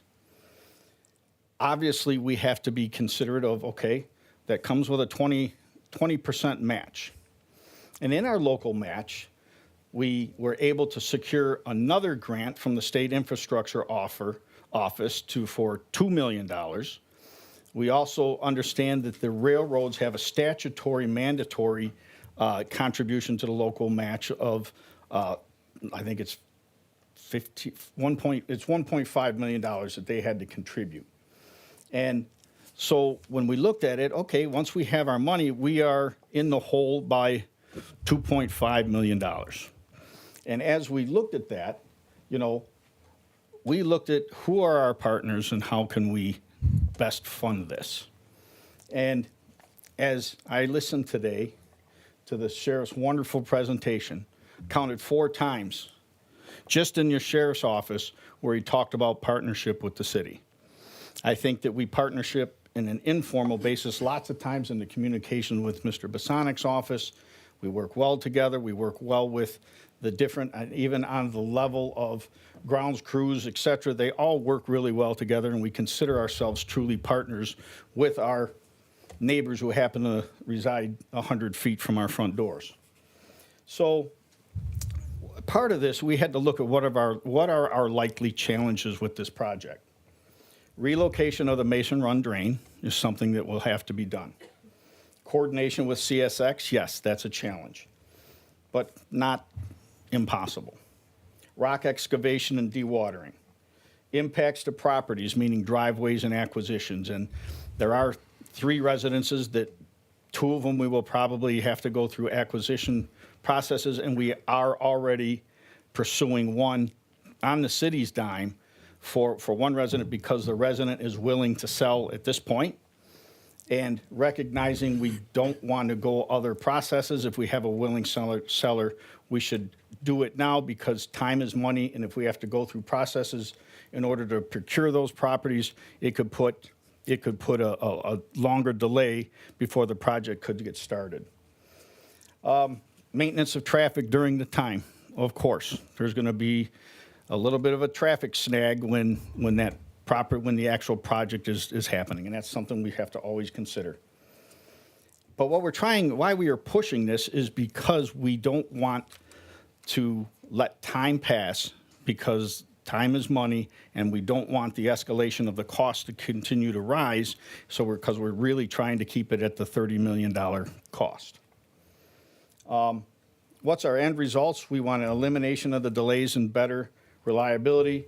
We want safety improvements, and we want emergency services reliability, including hospital access, aesthetic improvements of that area. It's a transformative project for the entire region. And I've said this over and over again, and my view on this is this project doesn't just serve the citizens of Monroe. It serves the citizens of Monroe County and those people in the region who decide to come here and visit. And as I said in the operations meeting, we are asking the county to commit $1 million, which is 1/30th of this project total, to help us reach our local match and then allow us to be able to send that letter of commitment to the state, who's given us the $2 million grant, as well as to FRA, to show them that we have the capacity to do this. And really, to wrap it up, we've been having numerous meetings, and we plan numerous meetings regarding the NEPA process in this year. The schedule is the preparatory work, which could start in 2026, which would probably be, the first thing would be the Mason Run drain relocation, as well as our property acquisitions. The construction will most likely start in 2027 and run through 28. So we're honestly excited about this project, and we're hoping that the commission sees fit that our partnership together on this project, because it's not just a good project for the city, it's a good project for the county and the region and all of us that live in this area. And I'll be happy to entertain any questions. Thank you, Mr. Robinson. Are there questions? I had a few questions. Sure. Yeah, I do agree with you that it's a much needed project. I guess the overarching question I would have is, why are you here? Does the city have its own annual budget? We do. Do you have general reserves of at least $1 million? We do. Did you receive ARPA funds? We do. And what amount? $11 million. Do you have any of those remaining? We do not. Okay. So why are you here asking us for $1 million? Because I would be fair to say, quite honestly, more than 1 in 30 people who traverse that road every day probably reside in the county and not within our city. And it's a true transformative process, not just for the city. This is for the county. It's probably the largest federal grant that this county has received in probably decades. And for us to not be able to make the local match would be a problem. And to address your comment about what we have in our reserves, yes, we are running right now this year about a 20% fund reserve in our reserves. And you referenced it at the operations committee. You called it a rainy day fund. And that's exactly what it's meant to be. But for the city of Monroe, which I think everybody in this room, including yourselves, understand that our rainy day may be foreseeable in our city. In 2028, that's when the decommissioning begins of the Monroe Power Plant. And although admittedly the county will suffer some loss as well in tax revenues, but the city, that tax revenue represents 40% of our general fund. So our rainy day is preparing for that. We budget conservatively. We're being intelligent with our investments. We're seeking every grant opportunity we can to fund infrastructure at an accelerated rate so that we have things that will last should times become lean. We, myself, along with Mr. Bosonic and our mayor, we meet with DTE on a quarterly basis to try to get updates to understand what is going to actually happen. Well, we won't know for probably another year to 2 years exactly what's going to happen and when it's going to happen. But the way they've said it now, and which is what we have to count on, they plan on taking two of the four stacks down in 2028 and total decommissioning by 2032. That's a serious shortfall in our tax base. So our rainy day fund is designed for our people in the city and the services we provide for our citizens. And that's why we're coming to the county for a project that can be related as a county and city partnership, as well as the region, for us to be able to fund that. Yeah, respectfully, I appreciate that, the way you plan, but you would be asking us to go into our rainy day fund. We don't have $1 million just to hand out in the budget. In fact, this November, we're projected to have a shortfall. So in the middle of transitioning from a CFO who's leaving us in October and either searching for another one or promoting from within, we'll also be dealing with a negative shortfall. And it sounds like you're going, well, we have the money, but we want to save our money, so we want to come here and ask for your money. But when does it end with the county when you don't want to spend your money? You just go to the county, put your hand out, and we go, okay, yeah, let's. Well, I would hate to argue with you. We are spending our money because the remaining 1.5 million, we are paying for out of our other funding. Yeah. Yes, we are paying for that. And we've already prepaid for some studies. We've already prepaid those and up to $243,000 we just sent to the FRA for reimbursement from money the city has already spent. So I think our money investment is, plus the work it took to get these grants and the success that we've had in getting these grants, merits us being able to come to ask for 1/30 of the project total from the county. And I don't understand your finance situation, but I do know that the residents of the city, including myself, also pay county taxes. So we do contribute to your tax base of the county, not just the city. So I'm hoping that this board, looking at your own financial situation, will decide to, yet again, partner with our city in this very viable and very important project for all of us. Yeah, and I would say statutorily, we have, and constitutionally, we have certain things that we can do, maintain county roads, public safety, and we're not coming to the city of Monroe and going, hey, can you kick in a few extra bucks for the sheriff's office? Can you kick in some money for the county roads that we have to maintain through the road commission? I would just say, and this is just my opinion, is once you open that door of going to another municipality and saying, sure, you can have this money when we are going to have a shortfall this November, that door will be kicked wide open. And I've already seen a couple on this list that we're going to go through. It looks like we're fixing windows and we're giving monies to nonprofits. And where will the list end? That's just my thought. Thank you, Commissioner Moore. Commissioner Levens. So I represent the other half of Bedford Township, and I take a different approach to this. I see this as an opportunity for partnership. I see the future dividends. I know pretty soon we're probably going to be having a sit-down as we expand on different services. And right now we have a partnership with the city police department and our county sheriff's department share a roof.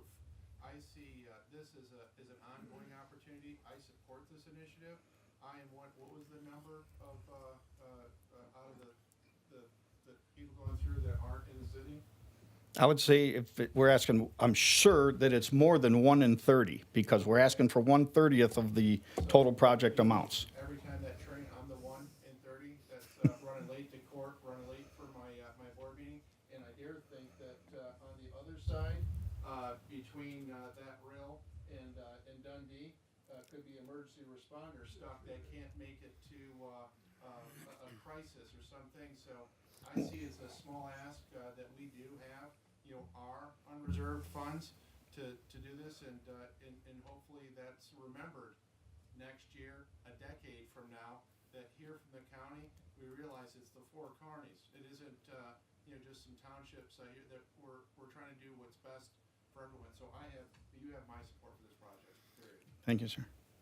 Additional questions or comments? Roll call, please. Oh, Commissioner Asper has her hands up. Oh, I'm sorry. So I do have a question. Like normally when people come to us for like matching and so on and so forth, they usually actually come to us first and say, hey, we're wanting to do this. There's going to be this kind of a match and we would be aware of it and so forth.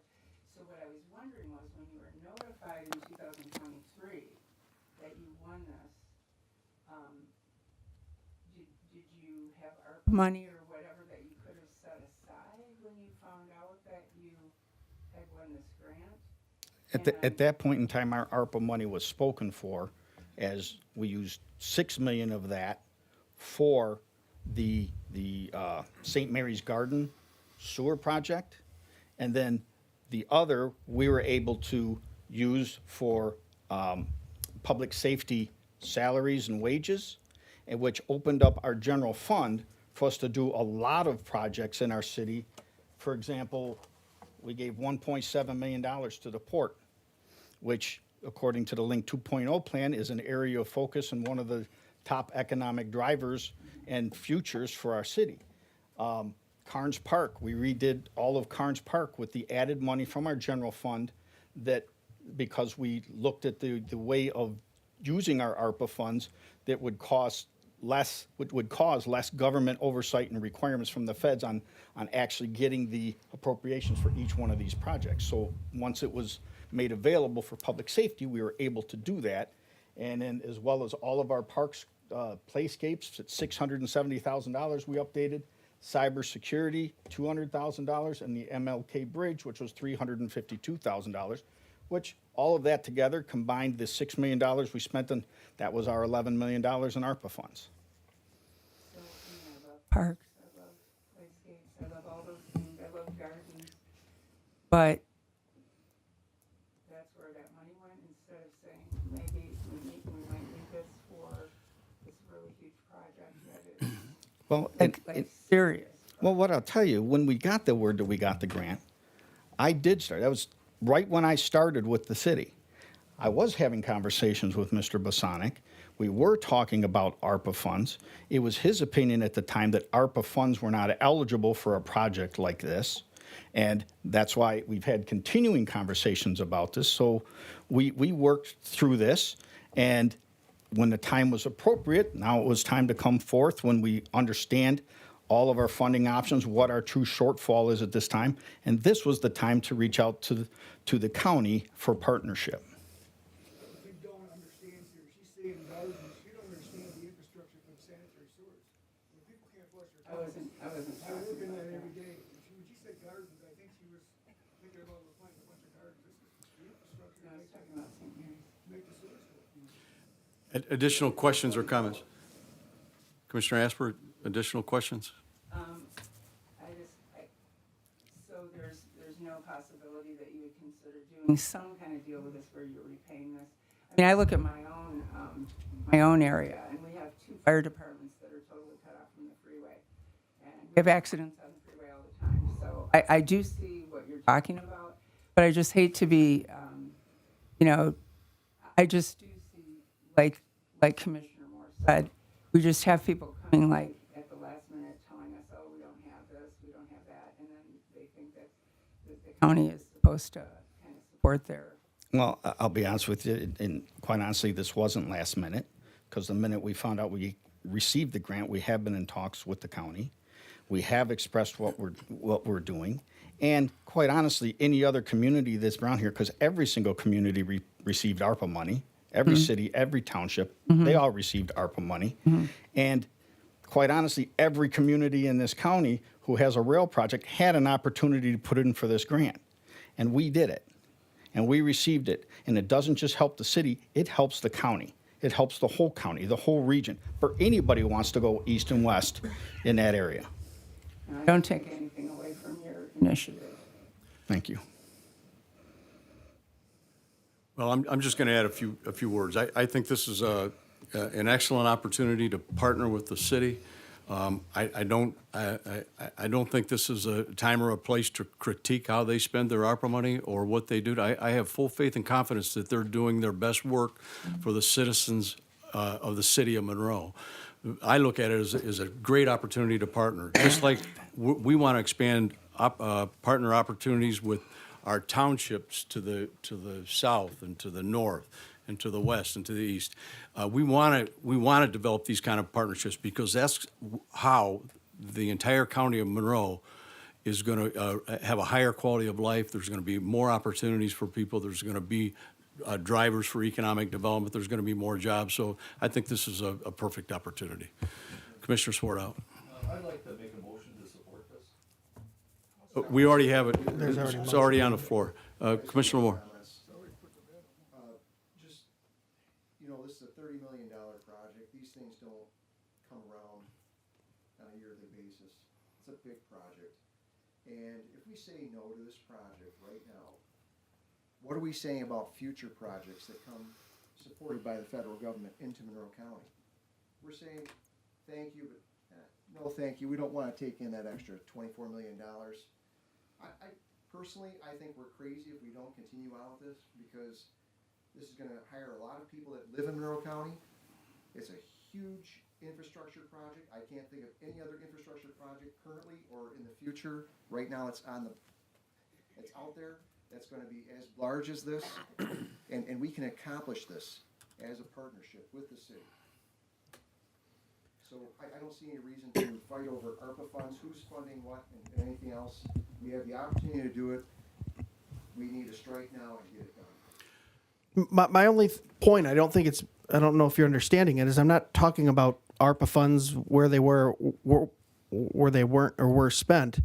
The issue is that we have to take care of our own house. You're no longer on the council. You're a county commissioner now. Correct. Right? And you oversee a county budget, correct? I am more. 100%.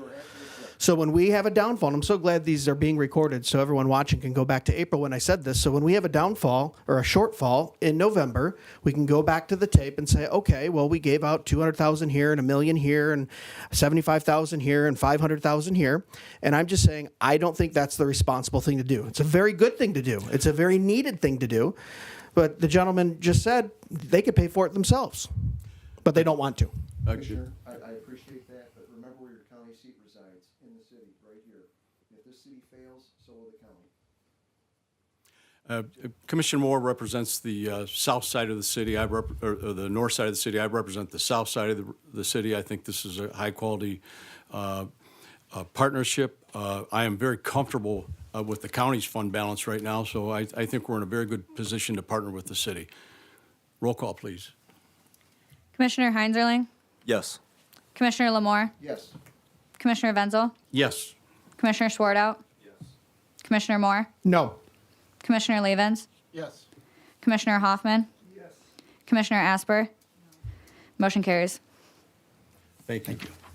Thank you.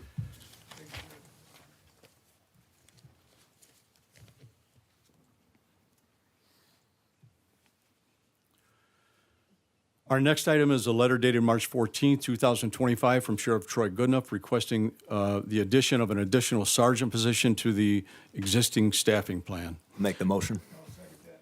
Moved by Heinzerling, supported by Huffman. Are there questions on the motion? Roll call, please.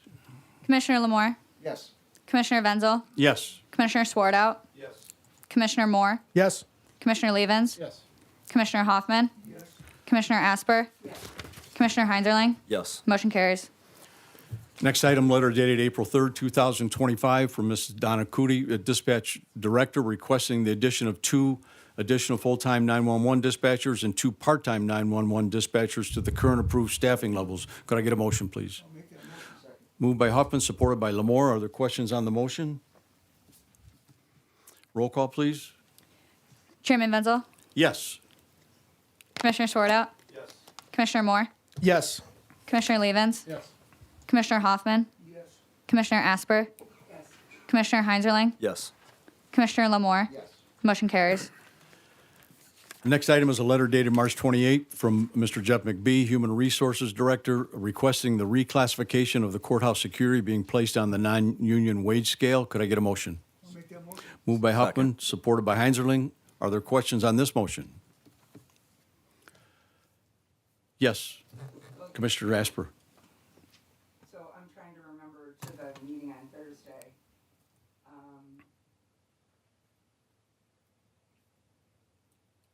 So what's the cost of this? It's for an additional, I think it's $4,184 for the 2025 budget. I'm just filling the airtime because, as Commissioner Moore indicated, we are streaming live, and I didn't want there to be any dead time. Yeah, I didn't catch exactly, but $4,184.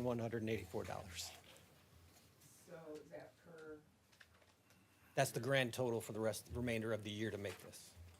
okay. So was this, I thought this was I might be getting this confused. Was it so much per hour that they were being increased? Am I talking Yeah. about the same thing? Yeah, there's the cost to make this change. Each officer has the wage. It would put them on the pay scale at $2.01 more than they currently receive. So annualized, that's what it comes out to, is the 4,000. Per person? $2 per person, yes, No, I mean. per hour. $4,000 per person? Oh, no, that's all combined. Okay, all right, so being part-time and so forth. Yeah. So I was thinking that we were paying them about $8 more an hour than we were paying security before because they are retired deputies. Like, for instance, like courthouse security in Michigan, the average was maybe $18 an hour. And so I thought we already had been paying them $8 or $9 more an hour because they are retired deputies. So did they request this increase? No, that was just a request from How did this come about? Commissioner Okay, so Hoffman. this had to do with that, one incident where they weren't present, that the man was like kicking around the stuff, and do you think he would have done that had they been there? He wouldn't have got where he did, and if he'd had a gun, there'd have been some dead people there. Well, I mean, there are a lot of ifs, but I'm just saying, I know there was a threat up in Judge Nichols' courtroom, and I mean, there's been situations here where we need to have better staff. And if we have our retired police officers, they've been doing this their whole life. How many times have Right. they had to pull a revolver out and save somebody? and that's exactly And why. that's what we want. We want the best. out And there. that's exactly why we hired them instead of security. So I was just wondering, I guess to Commissioner Moore's point, we keep arranging these ways of giving people raises or this or that. We're not told how much it is before we vote on it. Thank you for letting us know. I appreciate that. But when we did. Okay, please, I have the floor for a moment here. So, but I mean, with the, what has to be understood by the people in the county is that when these things come before us, normally a total amount of money would be told to us previously. And for instance, when we did the Mr. Chairman, I have to bonuses. call point of honor. We had an operations committee where this was fully vetted and Commissioner Asper was present. I was here And these because- numbers were there where it was presented that it'd be a $4,000 a year increase. You were present for all this information. Actually, What you're I saying missed is part not of it. accurate. It's not accurate. I'm just saying that we were not told, for instance, before we gave bonuses, which were also not requested, and found out that it was another $168,000. That's not accurate either, but That was not told to us beforehand. So I just want to make sure that this is not going to continue as a pattern where we're not getting, because we are, for the first time in 7 years on this board, we no longer have a structurally balanced budget. Commissioner Asper, I just wanted to make sure that I'm staying true to my oath. let me interject. You need to address those kinds of questions to your colleagues on the board, not to Mr. McBee. And that's for a different Mr. discussion at McBee, a different time. No, I am just asking Mr. McBee questions because I want to know how this came about, because no one calls me or tells me. Okay. So I had to figure it out this way. Thank you. Roll call, please. Commissioner Swartout, Yes. Commissioner Moore, No. Commissioner Levens, Yes. Commissioner Hoffman, Yes. Commissioner Asper, No, Commissioner Heinzeling, Yes. Commissioner Lamore, Yes. Commissioner Wenzel. Yes. Motion carries. Mr. Chair, I asked that item 6 be tabled as no longer relevant, considering the board's prior action with regard to accepting the grant numbers and the request of this board to seek a public defender's office request to MIDC. Is there support for this? Moved by Levin, supported by Lamore. Are there questions on this tabling of the motion? I don't think it needs a roll call. It's not? I don't believe so. To table, it doesn't require a roll call, does it, council? Let's have a roll call. Okay. Let's have one. Roll call, please. Commissioner Moore, Yes. Commissioner Levens, Yes. Commissioner Hoffman, Commissioner Asper, yes. Commissioner Heinzeling, Yes. Commissioner Lamore, Yes. Commissioner Wenzel, Yes. Commissioner Swartout. Yes. Motion carries. Next item is a probate court security discussion. Could I get a motion? Mr. Chair, I'd like to make the motion as fully discussed and vetted in the operations committee, to add the additional security window arrangement for particular probate judge Arnold's courtroom to to include, as discussed in operations, up to $4,000 for the architectural costs. I'll support that. Just to be clear on the motion, so is the total 4,000? Or No. I saw some other numbers in the operations report. That's why I'm confused. Just for an architectural study, and Commissioner Swartout had a question before the meeting that made sense. There were some numbers that were presented, but that was from Grattan Construction from 2017, so we think those numbers are probably not accurate. So if we hire the architect, they'll be able to come back with numbers on what it takes to fix this situation. And what I would like to do too is assure Judge Arnold that he can be a part of this when the architect comes in and does his study, and that also I would also ask for the help of our fire marshal so that we can make sure that everything is up to code on whatever the solution is going to be to make his outer office area and his chambers in a safe place. Yes. For the record, if that 4,000 approximation is not accurate, that'll call into question Commissioner Swartout's, business acumen of how long he's been out of the building trades.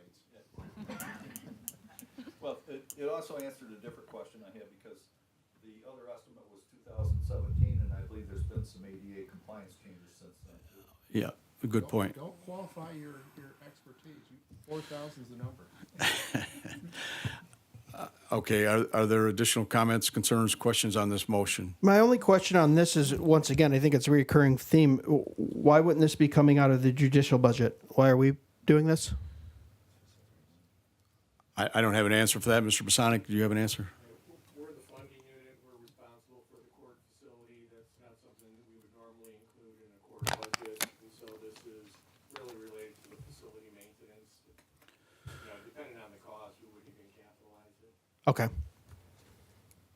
Additional questions? Roll call, please. Commissioner Levens? Yes. Commissioner Hoffman? Yes. Commissioner Asper? Yes. Commissioner Heinzerling? Yes. Commissioner Lamore? Yes. Commissioner Wenzel? Yes. Commissioner Swartout? Yes. Commissioner Moore? Yes. Motion carries. Our next item is St. Joseph Center for Hope emergency funding. Rebecca, do you want to give a report before we were to make a motion on this? Yes, actually, I have a very wonderful update for you guys. Okay. My name is Rebecca Turner with St. Joseph Center of Hope Catholic Charities. Right now, I'm asking, I talked with Commissioner Swartoff earlier today. We have our funding right now through June 15th. From CMHPSM, they found alternative funding within the next month and a half. Hopefully, we'll find out other funding sources. So we would like to approach the board at another date if we need the funding, but we're going to try to see if we can actually solve this ourselves. That's great news. So, Mr. Chairman, with your pleasure, just like we had for the feasibility study, I would make a motion to table this. I'd second that. And I have a second. I just comment again, this is an example of partnerships. Reaching out to the community to know that we're available to help people with the lifelines. We were never intended to be your forever funding source. We just realized that the good works that you do and wanted to give you the tools and resources so that way you could find your funding and be that available support when you needed it most. And if I could, I was welcomed into the RAW. I'm on the RAW board now. So I'm kind of excited to be a conduit between the recovery groups to this board. Just like how Commissioner Swartout is with MCOP, each of us have our little niches where we can educate each other and be better team members with, not just this board, but our other partners. So thank you for your good work. Thank you. Thank you. This is great news, and this just is an outstanding example of why Monroe County is a high-quality place to live, that everybody helps each other, and so we wish you the best, and keep us posted. I will definitely keep you posted. All Thank right. you. Thank you. Are there questions on Commissioner Levin's motion supported by Lamore? We'll do a roll call. Commissioner Hoffman? Yes. Commissioner Asper? Commissioner Heinzerling? Yes. Commissioner Lamore? Yes. Commissioner Wenzel? Yes. Commissioner Swartout? Yes. Commissioner Moore? Yes. Commissioner Levens? Yes. Motion carries.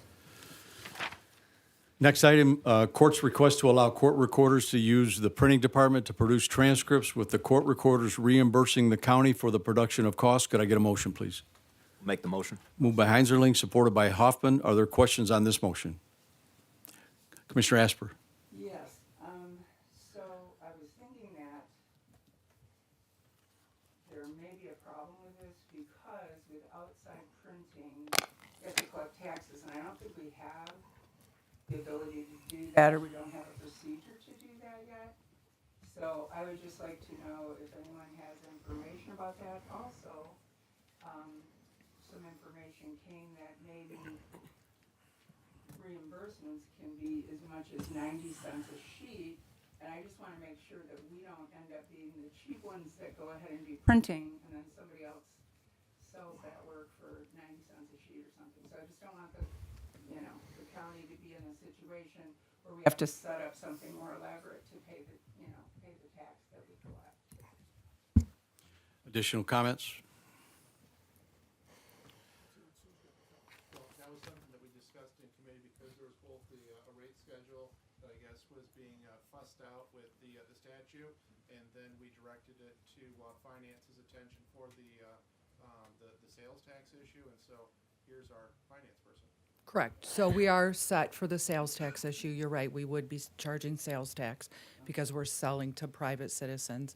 And we may be cheaper than a private entity. We are covering costs, just like we would in any other case. So we worked it out, and it's 12 cents per page. We also worked with the courts to get a standard form for the transcribers to use so that it's consistent, it's efficient for us to use. We've got a process in place that, part of the statute, they can't use governmental equipment for this, so they wouldn't be able to use their work computer, their office product. They wouldn't be able to email with a county address. So we've got all of that addressed, and we've got a process in place. We talked to the courts. We've got 2 of the 3 responses. They're all in agreement with it. So I think we're set. The Thank you. This was all discussed in committee, and this is why we have. Oh, there was a lot of work in the background to get the form together and work with printing and make sure that we got the correct cost, that we were doing everything appropriately. The statute does govern the minimum price that we pay, so even if is it $3.75? $3.75 for the first. For the first page, it's 12 cents for us to print it. Okay. So, but Thank you for your work on this. you're Appreciate it. welcome. Commissioner Lamore? Yeah, thank you, Chairman. Just have a couple questions regarding what you mentioned about selling to private entities. Am I correct? A private citizen? Mm-hmm. Okay. And is that, being that I'm a taxpayer and I'm also a printer, so you understand my concern in that, as far as being in competition to another private entity. Is that a concern here, or is that a problem legally, I'd ask? Has Phil been able to address the legal question? I talked to Phil about it, and this law was really put in place to take away the court use of its materials and facilities for the court reporters, which were really somewhat working on their own behalf. We have to remember this is for the court system. We're trying to partner with our courts to help the courts, and I don't think the court reporters are required to come to the county to seek their printing, but they can. If they want to go elsewhere, I guess they can do that. So I don't see a problem with it, to be honest. And I get that there is competition, but the court reporters they're not required, I don't believe, to go through this system. Right, they're not required to use the county printing. And as far as sales tax, I really can't comment on that. You've determined because it's a private entity coming in, which the court reporters are private entities. They're coming in, 1099s and what have you, and then they are going to be charged the sales tax, the same as they would with a private printing party. Correct. Additional questions? Seeing none, roll call, please. Commissioner Asper? Yes. Commissioner Heinzerling? Yes. Commissioner Lamore? No. Commissioner Wenzel? Yes. Commissioner Swartout? Yes. Commissioner Moore? Yes. Commissioner Levens? Yes. Commissioner Hoffman? Motion carries. Thank you. Our next item is the Monroe County Bar Association historical pictures displayed. Could I get a motion on this, please? I'll make that motion to approve updating the Monroe County Bar Association historic pictures to be relocated in their original places of display outside the courtrooms and in the courtroom halls. Is there support? Support. Moved by Levens, supported by Lamore. Are there questions on this motion? Roll call, please. Commissioner Heinzerling? Yes. Commissioner Lamore? Yes. Commissioner Wenzel? Yes. Commissioner Swartout? Yes. Commissioner Moore? Yes. Commissioner Levens? Yes. Commissioner Hoffman? Commissioner Asper? Motion carries. And our final item, the Standing Ethics Committee discussion. There was no action taken. There really wasn't much of a discussion at the operations meeting regarding the Standing Ethics Committee discussion. Does anybody here have any comments regarding the Standing Ethics Committee? Yeah. Well, my feeling is that I think it's absolutely necessary for us to establish a standing ethics committee. What I think would serve us best would be to wait for the independent investigation to be completed and wait for suggestions and recommendations and advice to come back from the independent investigation. Okay. All right, no action required on this. We have no public hearings. No old business. Old business is the Michigan Indigent Defense Department update. Do we have an update, Mrs. Gantos?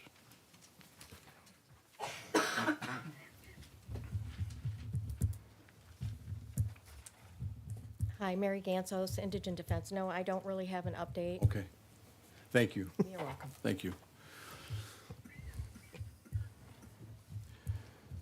No new business. This is our second segment of public commentary. Are there citizens who wish to address the board?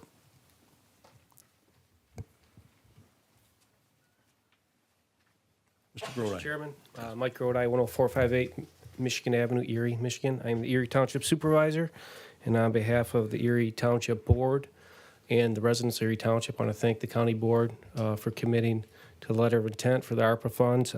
This is going to have significant long-term impact on Erie Township, southeast Monroe County.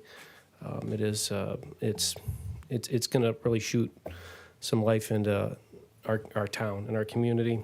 This wasn't done alone. I do want to take the time to thank Bedford Township Board with their leadership. Back in November, we jointly extended the sewer district agreement to service Mason School. So that is significant, not just for this ARPA funding, but if we can manage to find the other $8 million through either state or federal aid to get the school helped out. So that is a great Monroe County Business Alliance. Sean and TC have really worked hard behind the scenes. Mr. Basonic as well. Tom Graham, Phil Goldsmith for helping articulate a lot of the agreements that have been put in place. Phil and Tom have been really great to work with. I'd be remiss if I didn't say Dave Leach out on the audience. Dave, Matt Snell, fantastic to work with, and they're going to be, obviously working with us a lot over the next year and a half to get this project done. The Drain Commissioner Dave Thompson and Deputy Drain Commissioner Tim Sergo. Thanks, Mike. It's right in front of me too. Great to work with as well. And finally, my board, my township board. I've been on the township board close to 17, 18 years now as a trustee and now a supervisor. And this is a board of vision that is looking forward for our community and hopefully in the spirit of talking about collaboration and partnership, working with Bedford and the county to improve the life and the quality of life, and not just Erie Township, from Monroe County. So thank you. Thank you. Any other citizens that wish to address the board?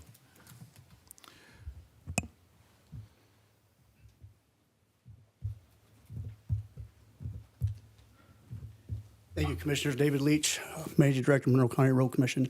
As we're all aware, we recently went through the process of municipal bonding, and I just wanted to come here tonight to say thanks to several people, Patrick McNow and his team, Carrie Blanchett with PFM, her team, wonderful job, Sue Meyer, their team, Jesse with the Treasurer's Department, and Mike Bosonic, thank you for all that they've done. Helping us through the process. Wonderful job and great work with you. Thank you. Thank you, Dave. Any other public comment? I don't see Yes, any. Mr. Lavoy.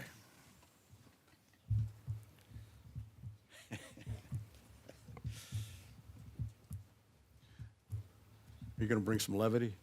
I might. I noticed Miss LaVoy wasn't sitting next to you. Yeah, she's worried about what I might do. So everybody asked me, is it something you did? I said, no, it's what I might do. So Bill Lavoy, 225 Maywood, Monroe, Michigan. The reason why I stopped and looked over there is because last time I got up to speak, somebody made a little comment when I was getting up.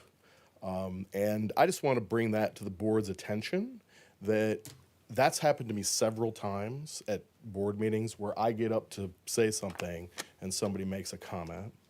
And then also, I think during members' time sometimes, I have some members who I understand, I understand comedy and levity and the rest, but sometimes some of the comments I think go past that.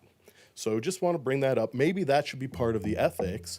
I can't respond to those. I don't get the last word. I get it. I wasn't elected. I understand that. The people up here can say what they want. But I just wanted to point that out. So on the only other thing is, and I kind of mentioned it last time, I guess there's two things. One is there was discussion on security, right? I asked again before I went through the metal detector whether there were any court proceedings going on. And I'm not armed. I want to point that out. But I believe that as a citizen who is actually in the process of getting concealed pistols license, that I should be able to concealed carry in a public government meeting. I'm saying that and being emphatic about it. I understand the nuances of the law and that there are court proceedings that go on in this building, but I think that needs to be addressed at some point. And again, I don't want to be the one tased or arrested out there because, as I said last time, here's the levity. There's probably people who would love to see that, but I believe it's a constitutional right of mine. And lastly is the whole felon thing that I talked about. That's still in the works. We were kind of waiting for something to happen with the ethics committee, but now I guess we're just going to go forward and just do it. I think it's interesting because we have board members up here who also have budgetary questions. So I think it's completely feasible that there will be members of the public who aren't necessarily paying attention to all the public information that may have some questions regarding how county money is spent. That's it. Thank you for your time. Anyone else for public comment? Seeing none, we have no announcements. We'll move into members' time. Commissioner Moore? Yes. Excuse me. First, thank you, Mr. Chairman, for honoring our bylaws and allowing us to break those consent agenda items down so we could vote on them individually. I appreciate that. I think it helps all of us to have a discussion on some of those things that are very unique. And I just wanted to say, I see the mayor here in attendance. I'm absolutely, fantastic job on getting that grant, all the work that went into it, being able to secure that amount of money. I think it was just that last $1 million we disagreed on. So I think it'll be great for the community. I appreciate you coming here and asking. Just because we disagree on how it should be funded, don't take that personally. I would also say, just also too, because 1/30 of the project was the number I keep hearing, but as a county commissioner, I hear 4% of your reserve balance, and that's how I'm thinking as a county commissioner. And then, I guess just respectfully, I would say, when you have a sitting county commissioner like Dawn Asper asking questions to the director of the Human Resource Department, who reports to us, and then the chairman says, you shouldn't be asking him questions. I just say, I have to respectfully disagree, and let's tread lightly on that, because that's what we're here for, is for public meeting, for public talk. We need to know what our second floor is doing, and Dawn Asper has every right, Commissioner Asper has every right to ask him any questions she really wants to. With that, I'll pass. Commissioner Swartout. Commissioner Lamore. Thank you, Chairman. As Commissioner Moore eloquently put, I'm happy to see the live streaming on right now. Great to have it for the transparency and everything that's going on in our community. So people can see us up here and see what we're trying to do for the county and making things happen.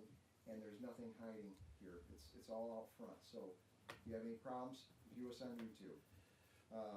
Going back to the vote for the $1 million for the city of Monroe, Commissioner Moore, I just want to let you know, my first responsibility is for the county of Monroe. There is no doubt in that. I never doubted that one bit. But also remember that I represent the city of Monroe and Frenchtown Township. So I also have to fight for them equally as well. So that's all I have in my comments. Thank you. Thank you. Commissioner Heiserling. I'll pass. Commissioner Asper. Well, I would like to thank Commissioner Moore for articulating my position as well. Nothing personal as far as Monroe's concerned. But I do apologize for my coughing tonight. I just am so sorry for that part. Commissioner Hoffman. Yeah, thanks for everybody coming out. I got one quick question to our road man back there. If this is possible, of course, it's right in my district between Ida and Summerfield. We have a bridge on Wells Road that the county showed up and threw some spikes in the road and closed it off. And it was just some water damage from the big rain we had. We just need some buildup, I think, on the shoulders. I went out and looked at it, but the culvert itself isn't rotten. What I was gonna say, I am willing if you guys, because the townships don't have no money to make the repair. Yeah, sure, come on. Because I'm willing to put my company up there and take care of it. We can open the road back. I can open it up tomorrow. Yeah, I'm fully aware of Wells Road. It is split between two townships, and this is a local road, so we do look for the township to fund this. We are fully aware of the closure of this road. My county highway engineer has inspected it, and it is rotted underneath there. And with the washout on the side of the road, we have a liability and responsibility to protect the motoring public. So that's why the road is closed. We have secured contracts with both townships involved, and it is in the works. Obviously, Mystic is in the process. The materials are ordered, so our crews will be replacing that real soon, weather permitting next week with good weather. So we're very well aware of it. We don't want to close the road down, but we do have to do the best in our interest for liability reasons, safety reasons. God forbid a school bus gets hung up in that and it collapses. But it is truly deteriorated when you go inside there and you look.